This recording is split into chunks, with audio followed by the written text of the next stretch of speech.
Welcome, everyone. This is Andres Restart. I am joined by my good friend and co host, Brandon.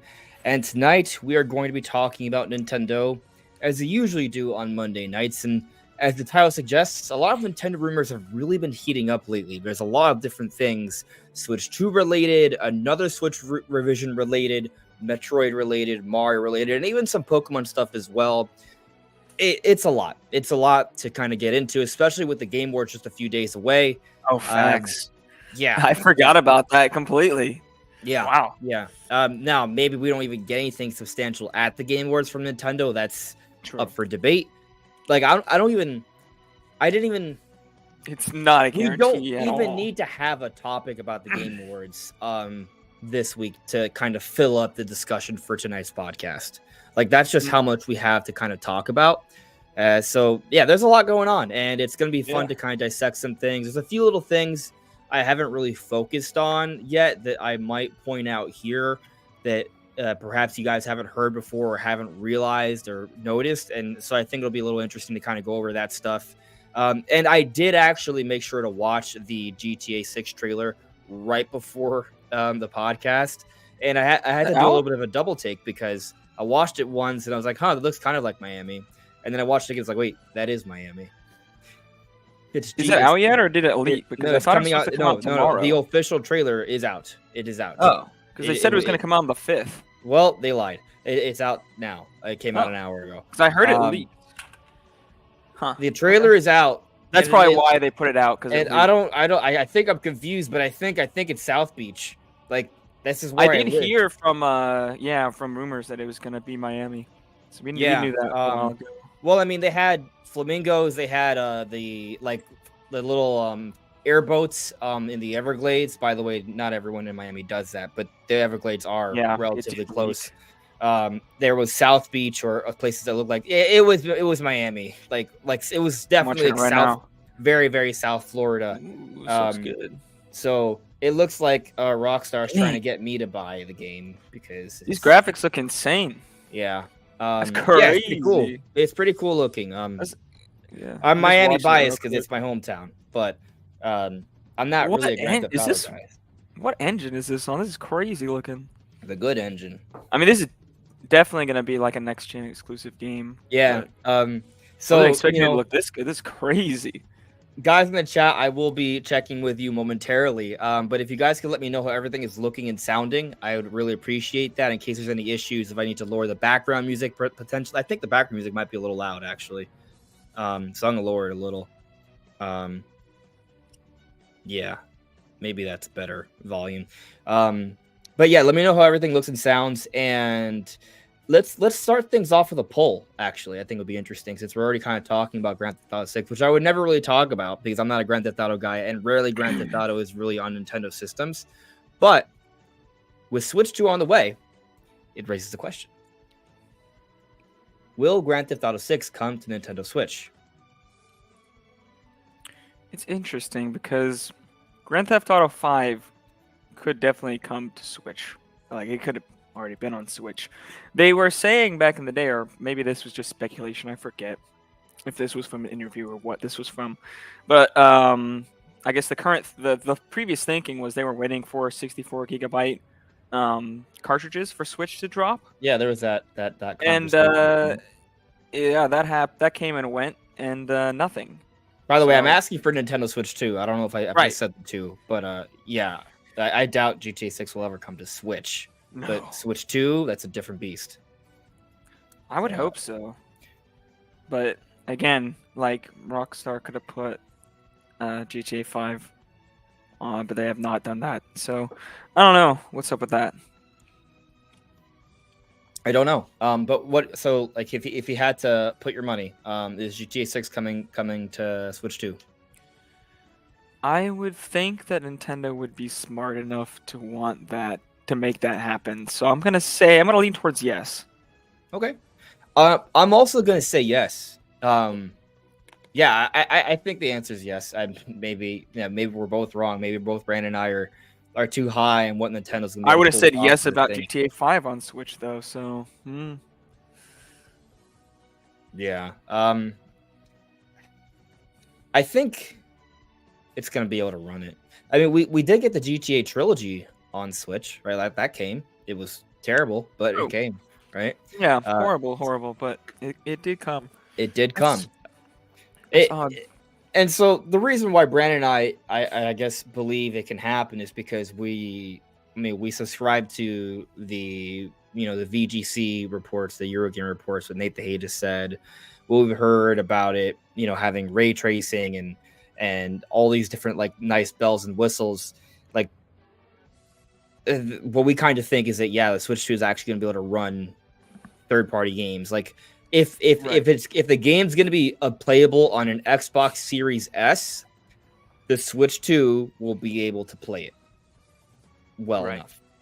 Which And is yeah, every game that comes to Series X by default because it has to. there That's you just how go. So, Microsoft makes it. right now, you could make the argument that even if maybe the power's there, that doesn't mean they'll do it. Because as you just discussed, like what if the cartridges don't have enough storage space to make it really a worthwhile effort for Rockstar Studios to port it over, right? Just make people download the rest of the game like so many other third parties. And there's been a lot of talk about the Switch 2 having a lot more storage space, which may make it a little bit Oh more yeah, conceivable. I definitely believe that because I think games are going to be a lot bigger, even Nintendo first party games. Yeah, so that I think that bodes a little well. Obviously, we don't know, but just in terms of the conversation, it bodes well. But you could make the argument that maybe Nintendo and Rockstar don't have the best relationship, but I mean that's just based off But what then you said the trilogy, it did come. it did So come. It's not like Rockstar will refuse to bring over a game to Nintendo. It has right, happened a few times. It's just usually the kind of games that they try to make. In order to get them on Nintendo platforms, it requires a dedicated effort, and Rockstar is not going to offer a dedicated effort. Like they never seem really willing to put together a quality separate studio to build a game ground up for a yeah. Nintendo system, and that's usually the issue, right? So it's To be fair, they didn't even have anything to do with the trilogy. Really, they outsourced that completely, I believe. So yeah. But I'm optimistic. I'm gonna say yes. I could be wrong, but we'll see. I would hope so. But Yeah. is it gonna look like that trailer? Nah. Will it look close enough?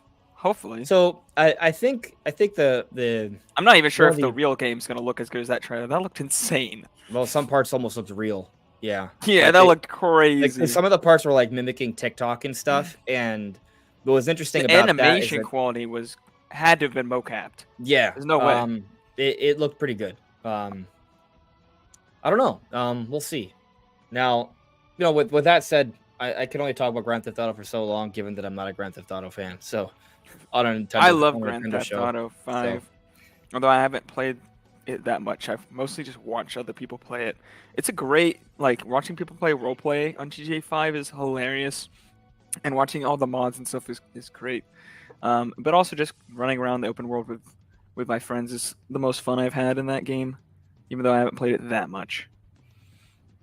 I cool. still really am looking forward to GTA 6. I imagine that it will have. I'm gonna pick that one up and yeah, hopefully I'm gonna pick it up and play that day one though. I mean, I almost felt Get like more they into were that. suggesting because it looks like the main character is the woman that was getting out of jail, but she has a Yeah, there's husband supposed to be or a a partner. woman and a man. They're Well, supposed to at the end, duo. it shows both, right? So I'm Yeah. gonna guess maybe you can pick one or the other, or maybe there's like a I co-op mean, option or we knew something. about this from the leak I have because no, there was a whole data mine leak thing. Like well, these the details are already source kind of of known. the source code of the game was leaked and stuff. It was crazy. All kinds Okay, of stuff was leaked. But yeah, it's supposed to be like two main protagonists instead of three this time, a girl and a boy. okay, interesting. All right, cool. Well, let's check in with the chat. Let's see if anyone has told me that the audio is terrible or something. And yeah, all right. So let me look here. I'll pull this up. Okay.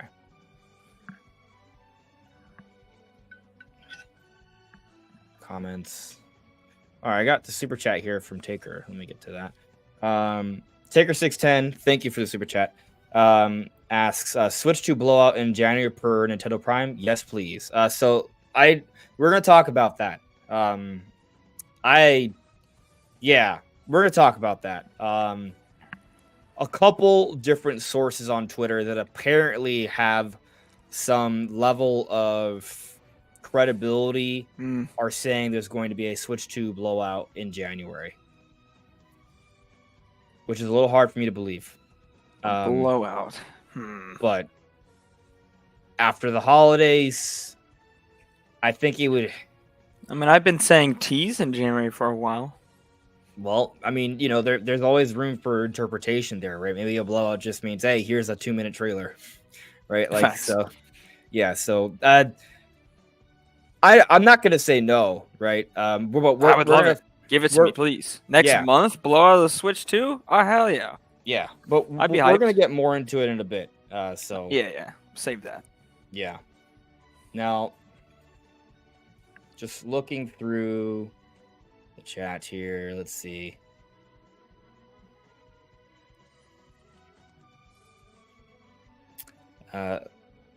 Okay. Sky Swords Alyssa, Wily Tiger, Having Hope have all said everything looks and sounds great. Thank you. I appreciate that. Something I do want to touch on before we get into the topics is I don't think you were planning on mentioning it, but have you seen Arkham Knight on Switch? I was not planning on mentioning it. Have you seen it? So it's a trilogy that came to Switch, right? Yes. There's just one game that looks and runs terribly, but the other two run fine. Is that? I think that's pretty much. Yeah. The other two, I don't know if they run fine. I don't really know how they run. But the other two are like 360 games, and then this was Arkham Knight is a PS4, Xbox One, Unreal Engine 3 game that was notoriously hard on those systems at launch. It ran pretty badly, especially in the driving stages. But on PC, it was even worse. So it's kind of a miracle that it runs it all on Switch. But if you guys don't know, currently, if you try to play the game, it looks worse than I would expect a 360 conversion of the game to look. And it runs, like, the driving segments are bad, dude. It's bad. Like, it either loads like 16 FPS, and on top of that, it stutters constantly, like huge, massive stutters. Like, the game is unplayably bad. It's awful. It looks awful. It runs awful. It barely functions. Like, sometimes it just hangs up and crashes. Like, just crashes out of nowhere. Like, I've seen people just dropping from a building as Batman, and then it just hangs up. And then just quits. I mean, like you said, that when it came out on PS4, it also had issues, right? Did I hear that correctly? Yeah, it wasn't this bad, but it had frame rate issues, especially in the driving segment. But it was worse on the Xbox One. But they patched it; it's fine now. It runs at a stable 30 FPS, like 900p, 1080p. Yeah, both the PS4 and Xbox One versions. Okay, so perfectly fine now. Hopefully, even the PC version's not that bad. I think the problem is just that Unreal Engine 3 is not officially supported by for the Switch by Epic. They did release one game with it, but that was kind of a special case. Like Unreal Engine 4 games are pretty easy to get running on the Switch, but if you do Unreal Engine and it's more compatible. 3, it's a little rougher. Yeah, and this is also like the most demanding Unreal Engine 3 game ever made, pretty much. Okay. So it's not really surprising that it doesn't work on Switch. What's surprising is that they decided to release it when they could have had like Batman Arkham Origins. I just gotta tell you, like I personally like. There's a lot of games that come out on Switch that I'm excited the games are coming, but then when I see what it is, I'm like, oh, I don't want this. Like Hogwarts Legacy, I'm not saying it's complete dumpster fire, but it's nigh on unplayable, bro. That also goes down to like 20s constantly. Well, see, but everyone has different standards, right? For you, that's unplayable. For some people, it's fine. It doesn't look good either. It loses all the charm. Yeah, like the hair just looks weird. Like it's supposed to look like the movie, and that's like a lot of the appeal of it. I got takes away the soul of the art. I got into an argument with Nate on the Nintendo Prime's podcast last Wednesday, and I think the general argument came down to, I just think that there are games that are ported over that do look good on Switch. Like I don't need games to look like exactly like the next gen versions. Right. But like there are realistic looking games that came out for older systems that look fine. Right? Yeah. It's just kind of like making it for that system. And so what Right. happens is when you have a game that's aimed at a much higher spec range, and all you do is just kind of like take off features, like you'll just kind of Right. downscale or plug or pull out things. It's not really being catered appropriately for a Switch. So the end No. result is going to be something that's going to be blurry, maybe choppy. There's going to be a lot of pop in, or Right. there's just going to be certain textures or looks that are just not going to look right because it wasn't designed to look that to be running on with those specs on this system. Right. So I look at Hogwarts Legacy on Switch. I'm like, this doesn't look good. No. I don't want to I play think that. some people forget it's like when you look at a spec range when you're making a game, like you design the entire game around it. Like your level design also takes into consideration like how much horsepower you have, and when you scale down to something significantly lower, um, without actually changing the game design, it's very hard to get that working on something as low power as the Switch. When you have something like Hogwarts Legacy, it's just you just take it down too far. Like it's just too much sacrifice. And Yeah. then I don't think it's a good version of the game. If it was a smooth 30 FPS and the gameplay experience was fine, I'd be like, okay, for some people, this is a good version. But the fact that it has like bad frame rates too and looks really bad, I'm just like, I wouldn't want to play this. Yeah. And so that's one of the reasons why I'm actually excited for Switch 2 because Oh yeah. I I'm not saying I don't need the game to look like the best possible version, but I want to get the game to look kind of as it was intended to look, if that makes Right. sense. Like At I least remember play as well. yeah, like you if you look at third party games on GameCube, Xbox, and PS2, like yes, there were differences, but the games looked as they were intended to look. Like the hardware disparity there wasn't as significant as it is now between Switch and the other platforms. Right. So with Switch 2, I hope we can see some nice differences. And like another interesting thing is that one of the ways that a lot of companies have gotten really high spec range games to run on Switch is by just shooting down the resolution. And what's cool about that is with DLSS, they can aim for a lower resolution range so they can kind of get it running on Switch too. But thanks to DLSS, it can still present itself with a resolution that looks pretty good. Right. So that's going to be nice to see if that Oh yeah. happens. We think it will. To what extent? I mean, like we're having this debate right now. We're the poll, the GTA 6, will it come to Nintendo Switch too? Like I think that might be it's interesting, right? Like another good question to kind of ask is like, will the Switch 2 get the next Elder Scrolls? And based off what Microsoft has said recently, like they want to get their games on all platforms, and it seems that the relationship between Nintendo and Microsoft is actually pretty strong. We recently got the announcement of Perfect Dark on Nintendo Switch Online. That's another Rare game, which is owned by Microsoft. I didn't actually hear about that. It's awesome. Oh, really? Yeah, Perfect Dark is coming this month. Oh yeah, I've never played it, so it's actually already nice. available in the Japan eShop too. So if you download the NSO adult only app that's only from Japan, you can play both GoldenEye and Jet Force Gemini. But it's supposed to come here for the States and other regions later this month. So, oh, nice. Yeah, point is that Microsoft relationship still there, right? So we'll see. Yeah, and they've had several interviews recently talking about how good the relationship is too, on both sides. Yeah, exactly. So let's get into the chat for a little bit, and then we'll jump into the topics. All right. We have a lot to talk about today, so cool. All right, I can't even see the top of the chat. Great. So sorry, can't even see it. I'm actually upset. I wanted to see the top of the chat. Now I can't. Well, why can't you? It's not letting me. That's what? That's why. Are you trying to use StreamYard chat or are you I'm using both. Okay, because I prefer YouTube. Well, I was using YouTube, and the only way I'm actually able to see the top of the chat is by using StreamYard. So take that, Brandon. That's crazy. I don't know what kind of whack setup you have. All right, so like the first question I saw early before the show even went live, a Gene the Drawer asked, "Please tell me Galaxy 2 is finally coming to Switch."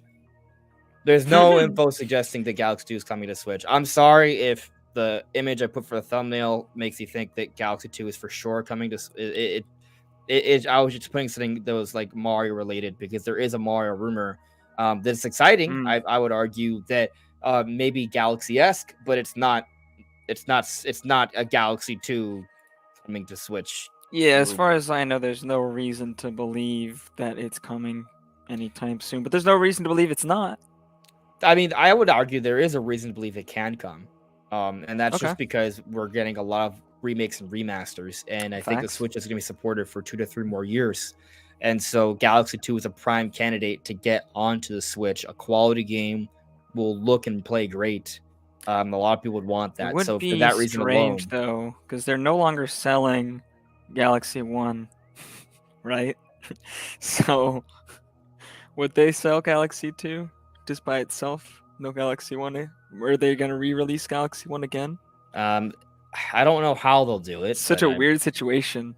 I don't think they should just never have Galaxy 2 available ever. Like, there's no way they're Right. There's no way they're not going to reuse a game like that. I mean, they They're don't have going to have it available on Switch though. No, it could be a Switch 2 thing. I mean, that's true, but I'm just saying that we're gonna get more Wii remasters. We're gonna get more GameCube remasters. You Yeah. can book that. They're gonna come for the next 2 to 3 years, I bet. And Galaxy 2 is one of the best games from those generations. So I think there's a solid chance just from that perspective. But is For there sure. a leak or a rumor that's saying, hey, Galaxy 2 is on the way? No. Nah. So, Not as far as I'm aware. Yeah. Now, I do agree with you that I prefer looking at the YouTube chat because like I can see when people at me, right? Like I see like the orange text, but also like looking at the StreamYard chat. If I want to feature the comment, I can click and feature it. So there's there's a little bit of a back and forth. I can also see emojis on YouTube. I can't see emojis on StreamYard. So Mango Man, Anime Dreamer with those purple hands, I appreciate you. Yeah. Connor asks, how are you doing today? I'm doing well. How about you, Brandon? Are you doing well? Yeah, I'm doing pretty well today. Got a good pump at the gym. Drinking a nice smoothie. Building that iron. Nice. Yes, sir. I do enjoy getting a nice, like, big protein heavy smoothie right after the gym. Not saying I go to the gym all the time, but when I have, getting a smoothie right afterwards is my high point. I went Smoothie King, got a 32-ounce chocolate Hulk with some a full shot of green coffee caffeine. Nice. I normally don't go for the caffeine. I don't really need it. I am highly addicted to caffeine. It's okay. Happens to the best of us. Yeah, I'll send you to rehab someday. Don't worry. It's just gonna show up at my place. Yeah, it's time. Drool added me earlier. What's your opinion on GTA 6 not coming to Nintendo consoles? Well, I don't think that's a foregone conclusion. So, I mean, we just posed the question earlier. Right. Yeah, I think it's a solid chance it can come to Switch 2. Switch 1, I would say that's a no-go. That's a no. Yeah, I don't it's want not coming to. I don't want it to come to Switch 1. Like the only way I'd be like, oh, okay, is if Rockstar announces that we put together a separate studio to build another separate version of this game. Then I'd be excited about it. And this kind of thing has happened before. On the Nintendo Wii, Activision had a separate Call of Duty studio to just make Call of Duty games for the Nintendo Wii, and the Call of Duty games for the Wii standards were actually pretty darn good for the system. So like it can be done, but does Rockstar want to have it? Yeah, do they want to put that much resources into it? Probably not. Most studios don't. But Switch 2 though, we'll see.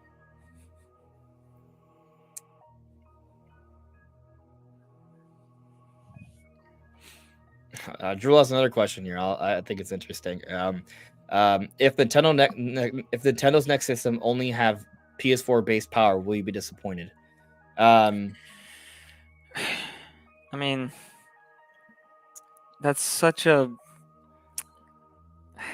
It's just because more nuanced. PS4 power means so much. It can mean so many it's a different lot things to so more many different people. nuanced than that, right? Yeah, Like if it has PS4 raw power, but with all the different bells and whistles that Nvidia will put into this, we assume very highly catered, customized chipset, like they could probably really get a lot with that and have that'd games that still look be better. than the Steam Deck. Yeah, it would. Yeah, true. And it would. We would have games that would look better than anything we've ever seen on PS4.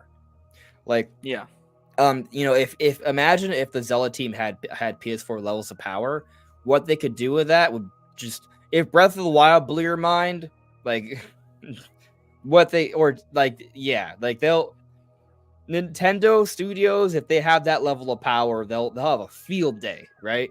yeah. And I Keep mean, in to mind, that end, we do think Nintendo Studios are gonna have a field day with Switch 2. Like yeah. the power boost there is just gonna be so significant for them.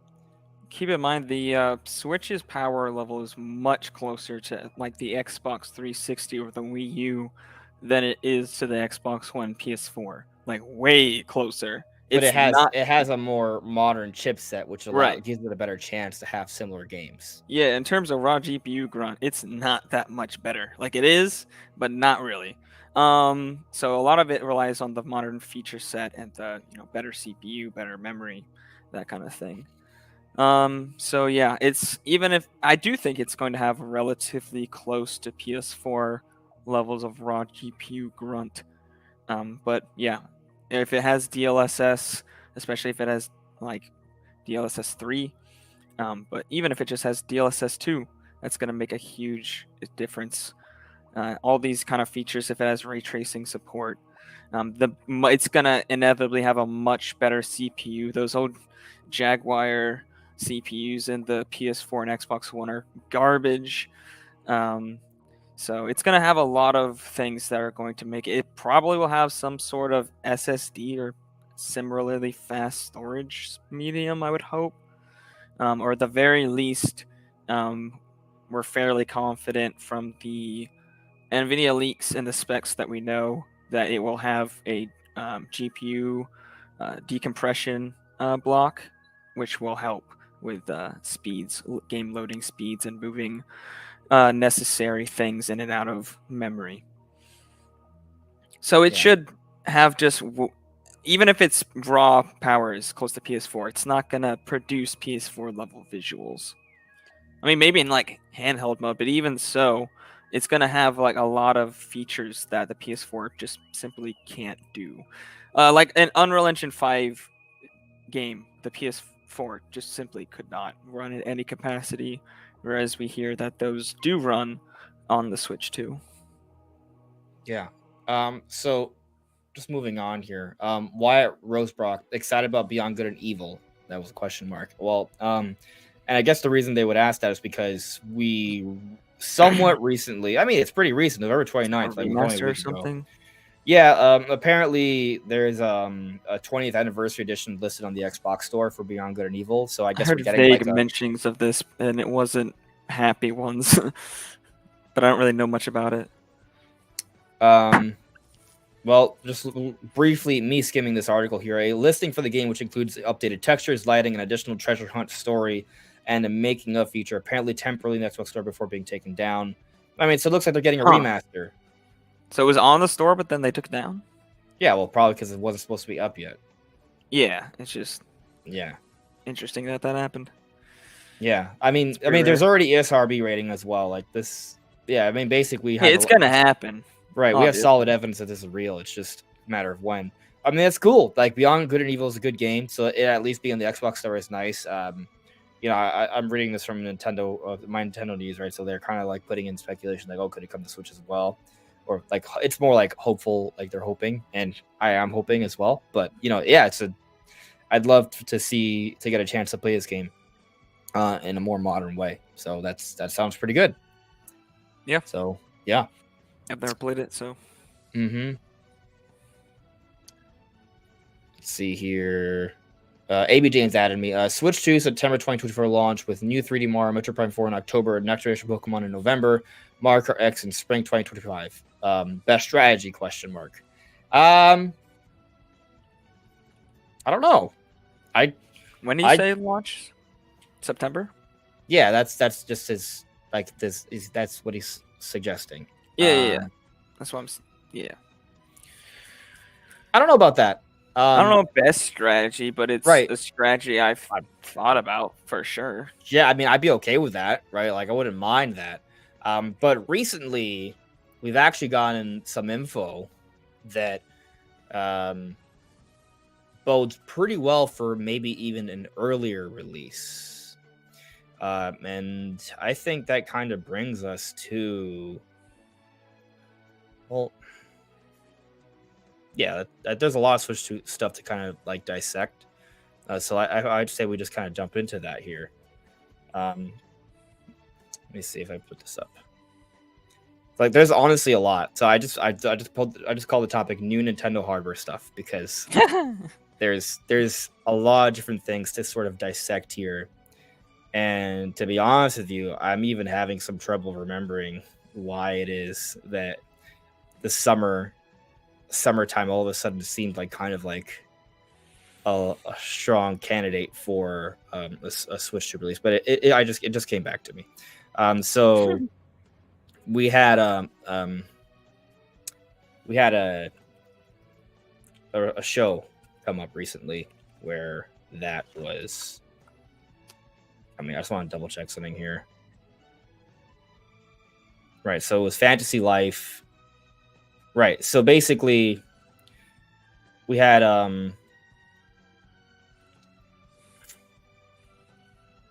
Okay, yeah, okay, there we go. My brain was slipping. I wanted to say Factor 5, because like I know that's wrong. Level 5, right? They had their own kind of like digital showcase called Vision, and they talked about different things. Deca Police was delayed to beyond 2024 apparently, and Fantasy Life is coming out summer 2024. But the interesting thing about that one is let's actually have a bookmark here. I'm gonna put it up for you guys to see. So there we go. All right, let me show you guys.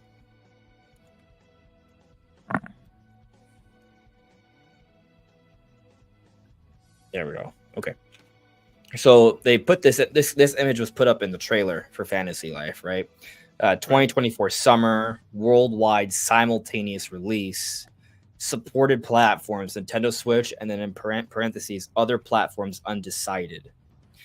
And the leadership actually kind of talked about how they already had a specific date in mind, but they weren't going to mention it for strategic reasons. Like, they were very cryptic about it.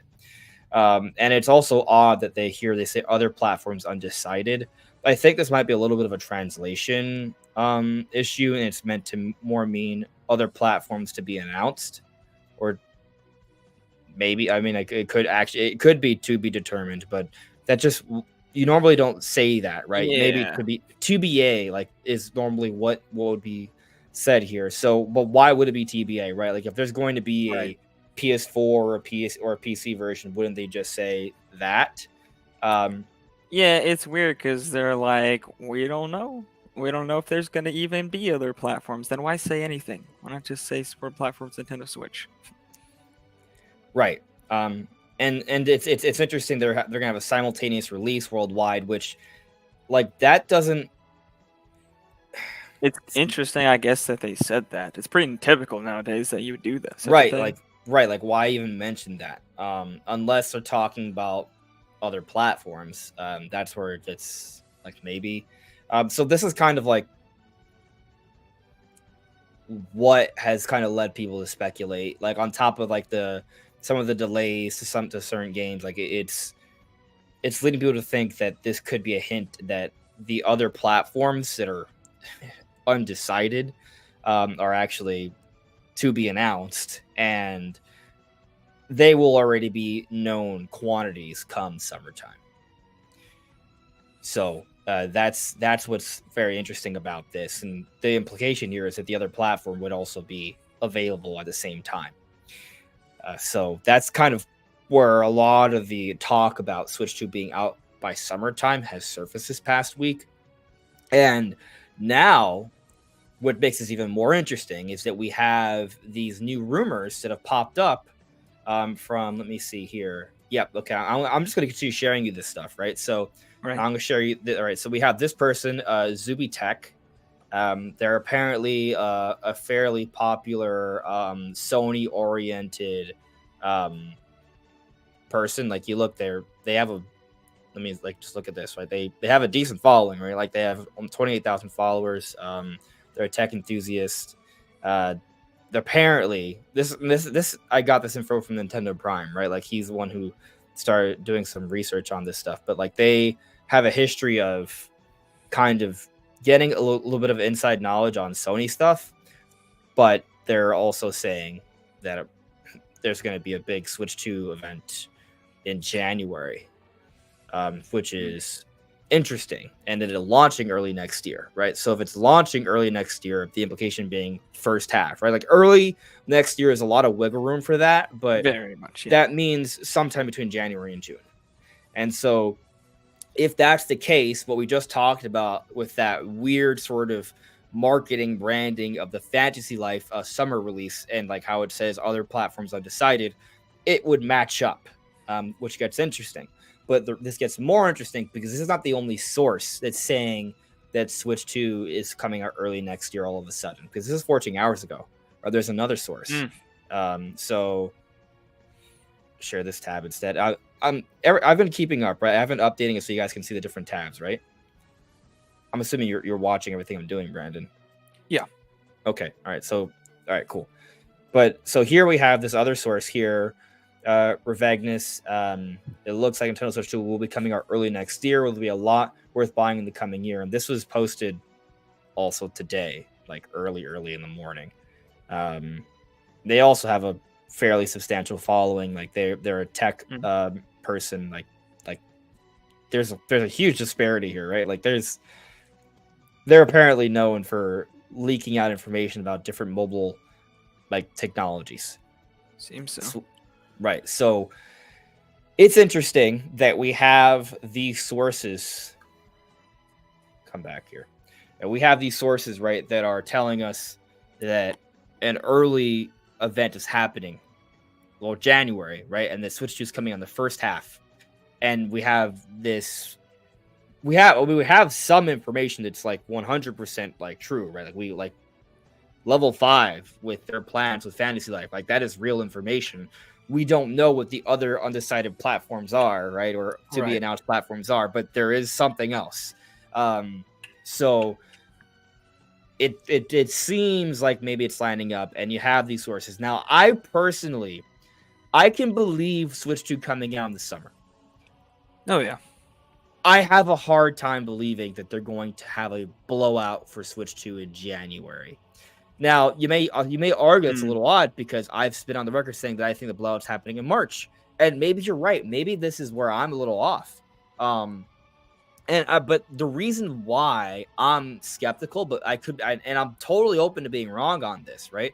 But the reason why I'm just a little skeptical, it's because December, is the last month of the year. It's a big part of the holiday sales, right? November, December, like that's like where a lot of the sales happen.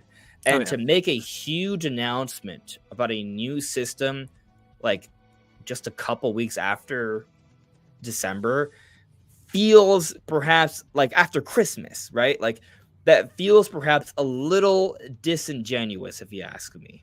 I don't know. Like there's something about that feels a little icky. There is a good, it's a good strategy to market pretty close to after Christmas, because a lot of people get, gift cards and money and things for Christmas, so they end up spending a lot of money right after Christmas as well.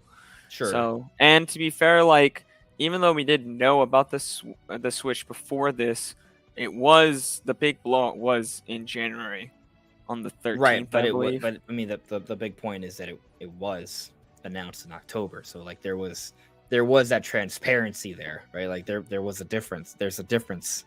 But to your point, the system's not coming out in January, right? Like the idea is that it's just getting an event in January. So that's different. It is different. And the fact of the matter is Nintendo's going to release new things every year. So maybe I am putting too much stock in this idea that they would have to be that respectful of buyers of hardware in the holidays. I mean, the fact matter is, right, like the first year of Switch 2 is not going to have a lot of sales. Like it's all relative, right? Like it Yeah. may be very strong. It may be a very strong first year. It could even be a record first year for Nintendo, but that doesn't mean those record numbers are going to compare to like the best years of Switch, because it takes time Oh to kind of no. build up to that. And so maybe it's the case that it's not. I'm putting too much stock into this respect for the buyers in the holiday, Right, especially and because like yeah, the people who are buying Switch now are not the hardcore fans who are going to go out and buy a Switch 2 day one. They're the people who have been just holding off for apparent. Was it like the 6 years now that we are in of Switch? Yeah, six year. They've been holding out for this long already, and they're just now getting one. Either that, or you're getting like a second one, just for convenience or something. You're not. This is not the time when hardcore gamers go out and buy it. Like the kind of people who are going to be buying in the first year of Switch 2. Like those kind of people would be waiting several years into the Switch 2's life cycle to pick one up anyways, as they did with the Switch. yeah. So I mean, what are you thinking, Brandon? Are you thinking then that that this event in January is happening? Well, I wouldn't necessarily say that. I'm more so just saying why I think that aspect is fine. But I don't know. It could happen. I'd be very happy. And the inner bias in me wants to say, yeah, that's definitely gonna happen, because I want this thing as soon as possible. But I could also definitely see it happening. Like even if it's releasing in June, um, it's a 6 month release from a blowout. And I, as you said before, like define blowout. Like define, like it's not really defined here what exactly they're saying we're getting anyways. And I was expecting at least some kind of information for Switch 2 in January, or by February at the latest. Yeah. So yeah, I am saying it's. I will say I'm like 60-70% confident we're gonna get something decent amount of information for Switch 2 in January. Something else that kind of I guess gets a little peculiar, if this is the case, right? I'm not bought into the January event thing. Just for like, I want to make that clear to everyone, right? Like the other day I made a video and I was very high on this idea of Switch 2 being out by this summer. I said like by late summer. I'll stand by that. Like I am on the train that Switch 2 can come out before the holidays of 2024. Like I personally think that's reasonable. Not guaranteed, but reasonable. I'm not on the January Switch 2 reveal bandwagon, right? I just want to make that clear. But apparently these sources are credible. I want to look a little bit deeper into this. This information came out this morning. By the time my video was done is when I discovered it. So it's like, all right, well, I'll just worry about it. Like I'm not gonna, you know what I mean? Like I just focus on the video for the day. So Yeah. I'm trying not to fully buy into. I'm trying to practice some healthy skepticism here. I think I'm kind of just feeling like sticking with my original thought, which is a reveal in January with a bigger event in March where you can pre-order the system afterwards. Maybe. But I do want to speak on that though, because let's say there is meant to be like an event in January. That's not too far removed from December, which has the Game Awards, which is happening this week. Like, what if, and I do think that there will be a Nintendo announcement at the Game Awards. Why do I think that? Because literally every year there is a Nintendo related announcement at the Game Awards. It may not be what you want, but there is always something, right? Fair. Like, so there is always something. There was the one year where there was, I guess, only Monster Hunter Rise Sunbreak DLC, which is technically not Nintendo, but it was DLC for the biggest third-party game on Nintendo Switch that Nintendo obviously had a hand in setting up that partnership with Capcom. So I think there's exclusive. Yeah, there's some wiggle room in terms of how you define that, right? Like the same circumstance with PlayStation, people would have counted that for PlayStation, So that's the one exception, right? I guess there was also 2015 where Nintendo didn't show off a game. They had the tribute to Iwata who passed away, which is still Nintendo related. Sad, but still Nintendo related. Point being, we have like more than a decade of examples of their Nintendo having a presence at the Game Awards. It may not be the presence you want, but there will be something. Is at least that's what the track record suggests. So I fully believe there will be at least one or even two Nintendo announcements this week. It might just be DLC for Pikmin 4. It might be an announcement for, like, I don't know, Tomodachi Life Remaster, which I wouldn't care a lot about, but there I'd be are more people. But yeah, a lot of you in the chat probably would love that, right? So, like, there's stuff. Maybe Metroid Prime 2 could be shown. Like, that's a simple thing in the grand scheme of things, but for some people, it'd be very exciting. Like, there's a lot of possibilities there. But I'm going to entertain the idea because, if there are these rumors of a big blowout event in January for Switch 2, what if they have a teaser for this blowout event at the Game Awards? I think that's, like, from a marketing perspective, that seems reasonable, right? What if they do a tease for Metroid Prime 4? Like, so I just want to make it clear. I think a Switch 2 teaser is possible. I'm not betting on it. I don't think it's likely, but I think it's possible. I think we've also entertained the idea of, like, this Zelda remake talk, right? But I think that's possible, but not likely, right? And I think a Zelda remake is going to happen, but that's just based off historical precedent and some other little thing. But that doesn't mean it's coming out tomorrow, right? That doesn't mean it's getting announced at the Game Awards. And I would say Metroid Prime 4 has a better chance to show up at the Game Awards than Switch 2 or Zelda remake, because that's something we know about, right? Yeah. And also, while there is a history of Nintendo making announcements at the Game Awards, when you consider all of the announcements, how big have those announcements been? So, for example, last year we had an announcement for Fire Emblem Engage DLC and an announcement of a new game in Bayonetta Origins, which is a spin-off of a already relatively niche series in Bayonetta, right? So, quality stuff, but I would say small scale, right? We think about maybe some of their larger scale announcements. Like, I know we've had some No More Heroes things announced and things like that. We've had a couple Smash characters. That's probably pretty big. That's big. Sephiroth, Joker. Yeah, a character in a fight in the biggest fighting game ever. Like, that is big. Yeah, it's huge. But that's not a whole game, right? Like, I would say a Metroid Prime 4 gameplay trailer is a bigger deal than a single character in Smash Brothers. Yeah. I mean, I think the answer is yes. Probably. All right, go look at that Metroid Prime 4 first look trailer. See how many views that has. It's a great few million. Like, I think True. I think it would be a bigger deal. And I guess they showed off Breath of the Wild a few times. Like, they showed off footage of that. Yeah. And that is a big deal. So I would, but showing off the first gameplay of Metroid Prime 4, because I don't think. Well, I guess technically we had. So when we talk about Breath of the Wild, right? The first time we saw this game, we didn't know it as Breath of the Wild, which was Zelda U. And it was an E3 trailer where it showed, like, this vast field of Hyrule. It looked amazing then. And then there was, like, a guardian that chased Link, and he was wearing a hood, and he got chased into the woods. Like, it was actually the Faron Woods. Right. And he jumped off the horse on a bridge. The bridge broke, which that didn't make it into the final game. Bridges didn't break.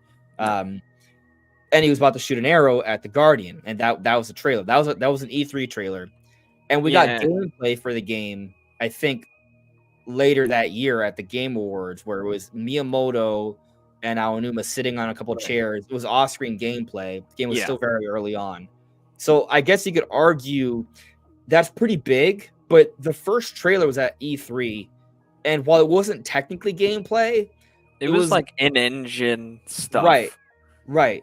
And so I don't know what you want to make of that exactly. How big you want to make the technical first gameplay of Breath of the Wild? Like, there's some room for me. That was the biggest thing they ever done at the Game Awards.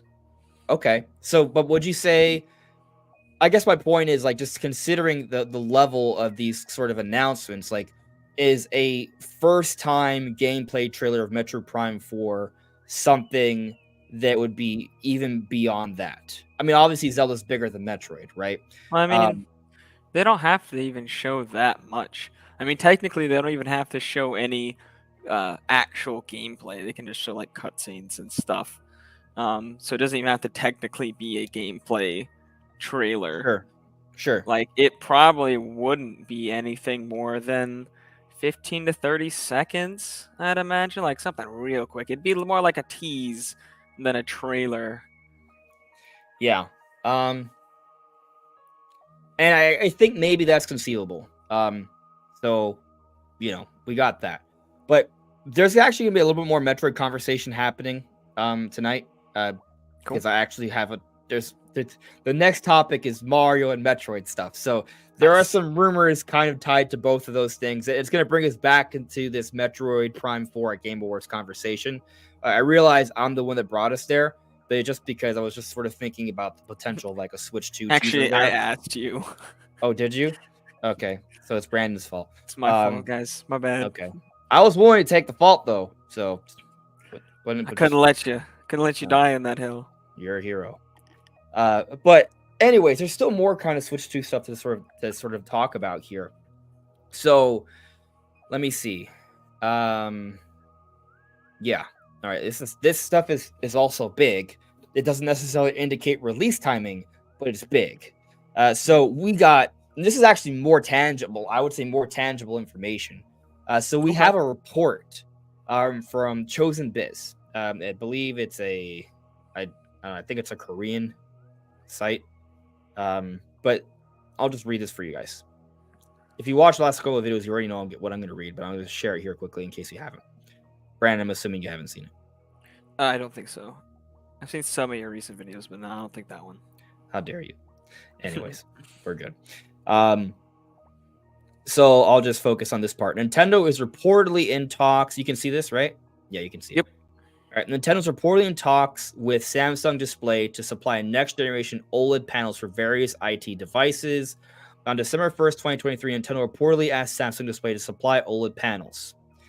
So that's kind of like the big thing. Apparently, there's a legal dispute, which is why Nintendo decided to go back to Samsung. Because we had heard initially that there wouldn't be an OLED. Samsung. Yeah. But remember how we heard those rumors that there wouldn't be an OLED panel? And so it may be the case that because of these legal disputes, they're going to go with an OLED panel. Okay. Yeah, because there's currently using Samsung to source OLEDs for the Switch OLED, right?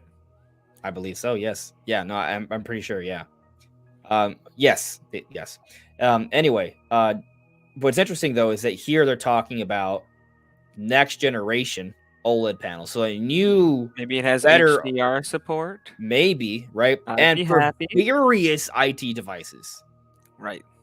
That technically means more than one.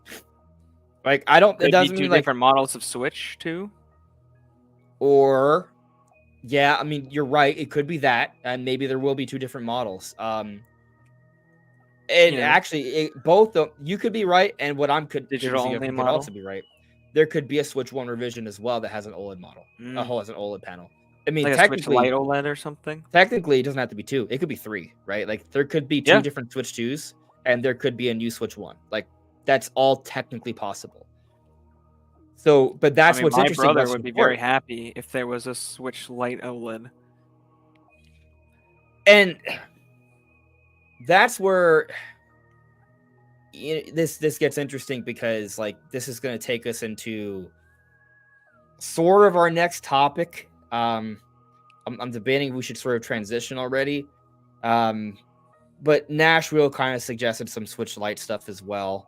Yeah, I mean, I think we could talk about it. I guess the point is that Nashville is going to be coming up a lot tonight because there's a lot of rumors coming from him.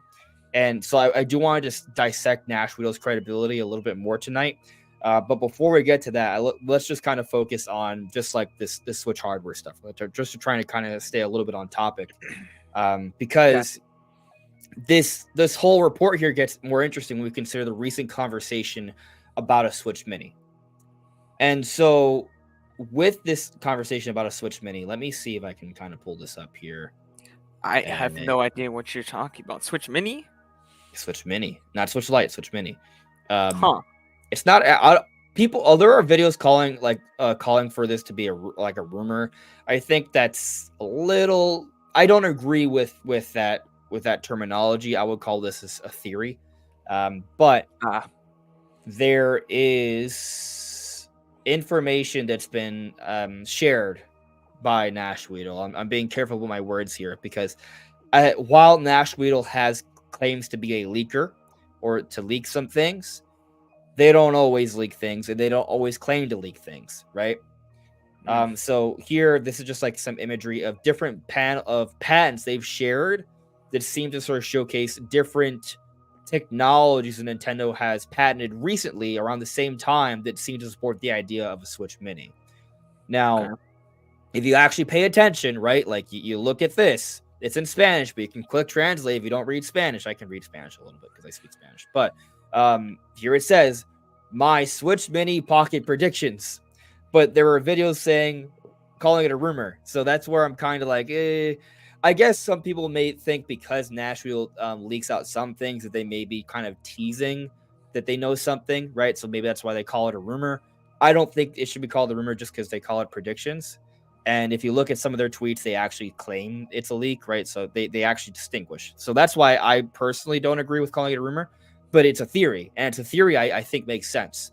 I'm not sure about the patents, but I do think that it makes sense that there should be a new Switch revision next year.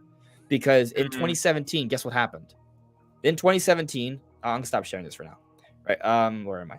Okay, there we are. In 2017, we got the Nintendo Switch. It came out in March. When it came out July? The new 2DS XL. It was announced in April, a month after the Switch came out. Facts. Game Boy Micro, I believe, launched in the same year as the Nintendo DS, or like 8 months. Actually, not the same year. Yeah. Technically, no. Nintendo DS first launched in holiday 2004, but it also depends on the region, right? But Is this gonna like replace the Lite? I'm just thinking like if this is true, right? I'm trying to think of how Nintendo is marketing this. This guy predicts it's gonna have really good battery life, which could be a good marketing tool. A good, because he's thinking 12 hours. If it had 12 hours, that'd be insane. Just double checking my dates here, right? I am so Game Boy Micro came out in most regions in September. September through November of 2005. So in most regions, it came out less than a year after the Nintendo DS. Yeah, Game Boy Micro was a micro version of the Game Boy Advance. An even smaller version of that. And we've also had things like the reduced size Nintendo Wii, for example. We have examples where Nintendo has come out late generation, even after the release of a next generation system. Less than a year afterwards, they release a smaller model, a smaller, cheaper model of their last gen system. And the reason I bring this up now, right? Like, just think about what I just talked about how we have this report about how Nintendo is working with Samsung to get new next generation OLED panels for various IT devices, more than one. So, while I don't necessarily agree with like a Switch Mini exactly, I think something like that, like another Switch Lite, right? Like a Switch Lite with an OLED screen, which you and I have both, and that's not just you and I, a lot of people have been kind of talking about for a couple of years. Hey, like eventually they should probably update the Switch Lite. The same way you could argue they updated the base Switch with an OLED screen. They should maybe update the Switch Lite with an OLED screen. So it could be that that's what we're going to get in 2024 in conjunction with the Switch 2, because they're going to support the Switch for a couple more years. Yeah, I mean, at this point, I'm pretty sure that when the Switch 2 comes out, they're gonna practically phase out the original version of Switch and mostly just sell like OLED and Lite. So they might do the same thing with a Lite OLED. I wouldn't be surprised if they also just want to phase out generally in a year. If not This is what's very happening, soon, Brandon. like in a year or two, they're gonna want a new chipset All right, you ready for this? for this. You the ready for system as this? well. I Mhm. love it. I love it when we talk about these things and the puzzle pieces start to come together. So we just talked about the OLED panels, the report of that, right? We talk about Right. this history of revisions coming out. You have the speculation, you have these patents, and again, I don't put too much stock into the patents, but like the speculation, like it's reasonable. What have we been talking about lately that's been kind of curious? The Nintendo Switch first look trailer has been gone, and it has not come back. One, what True. else is gone and has not come back? The Nintendo Switch Lite first look trailer. Oh no! But you want to know what sticks around? The Switch Nintendo OLED? Switch OLED first look trailer. So Supports my theory. Exactly what you're suggesting, that maybe what Nintendo's plan is that once Switch 2 arrives, they're not going to have like 4 or 5 different platform, like different versions of that. No, they're going to phase some out, right? They're going to, right now they have 3, right? It's going to, I think they're going to stick with 3. They're going to phase out the original Switch. They're going to phase out the Switch Lite. They're going to announce the Switch Lite OLED. That's going to have its own new first look trailer or whatever. They're going to keep the original OLED, and they're going to have the Switch 2. And those are going to be the 3 systems they push for the next couple years until they phase those out and they have some sort of revision for the Switch 2. Right. I wouldn't be surprised if the Switch OLED got a silent revision as well with a new chipset. And I wouldn't be surprised if the Switch Lite OLED came with a new chipset, because it has been several years since they've revised that chipset. So I imagine there's revisions they can do to make it cheaper to make. Yeah. No, I'm just happy because I'm happy with this connection we made. I feel like this is good stuff. Hell yeah, dude. I do think it makes perfect sense to phase out the original version of the Switch, just because I feel like they're already doing that. Like, they're not coming out with special editions of that system. Like, they're pretty much not marketing it. No, they just the base model Switch, like non-OLED. Like, they don't really market it that much. They don't come out with special editions really for it. It's all OLED special editions. Yeah, I mean, like the OLED's a hot stuff. They still have bundles, right? Yeah, but I think they probably do have bundles. For, I mean, they're gonna do, but I don't think like bundles are gonna happen. But yeah, but I do think when Switch 2 comes out, they're just gonna be like, yeah, we don't need this version anymore. We'll just lower the price of the OLED. I agree with that. I wonder how much they lower it by. I think $50 is not enough. I think it needs a bigger. I think it needs a bigger price cut. It depends on the price of the Switch 2, but also they may want to incentivize you to buy a Switch 2. Yeah, that's a whole other conversation, though. So I think. Okay, all right. No, I have not covered everything. All right, this is what I kind of go back. There's still a lot of stuff to talk about. So we got another interesting little Switch 2 tidbit, and it's coming from Masahiro Sakurai. So he put out a 2-minute 48-second video 3 days ago, and he talks about how he has several times suggested to Nintendo when they're working on a new system to include a special kind of button. And that was pretty much the entire focus of this 2-minute 48-second video. And all right, so I don't plan on playing his YouTube video here, right? I feel like you should just go watch his YouTube channel, right? Masahiro Sakurai and Creating Games. But I am going to share with you this image. Give me a second here.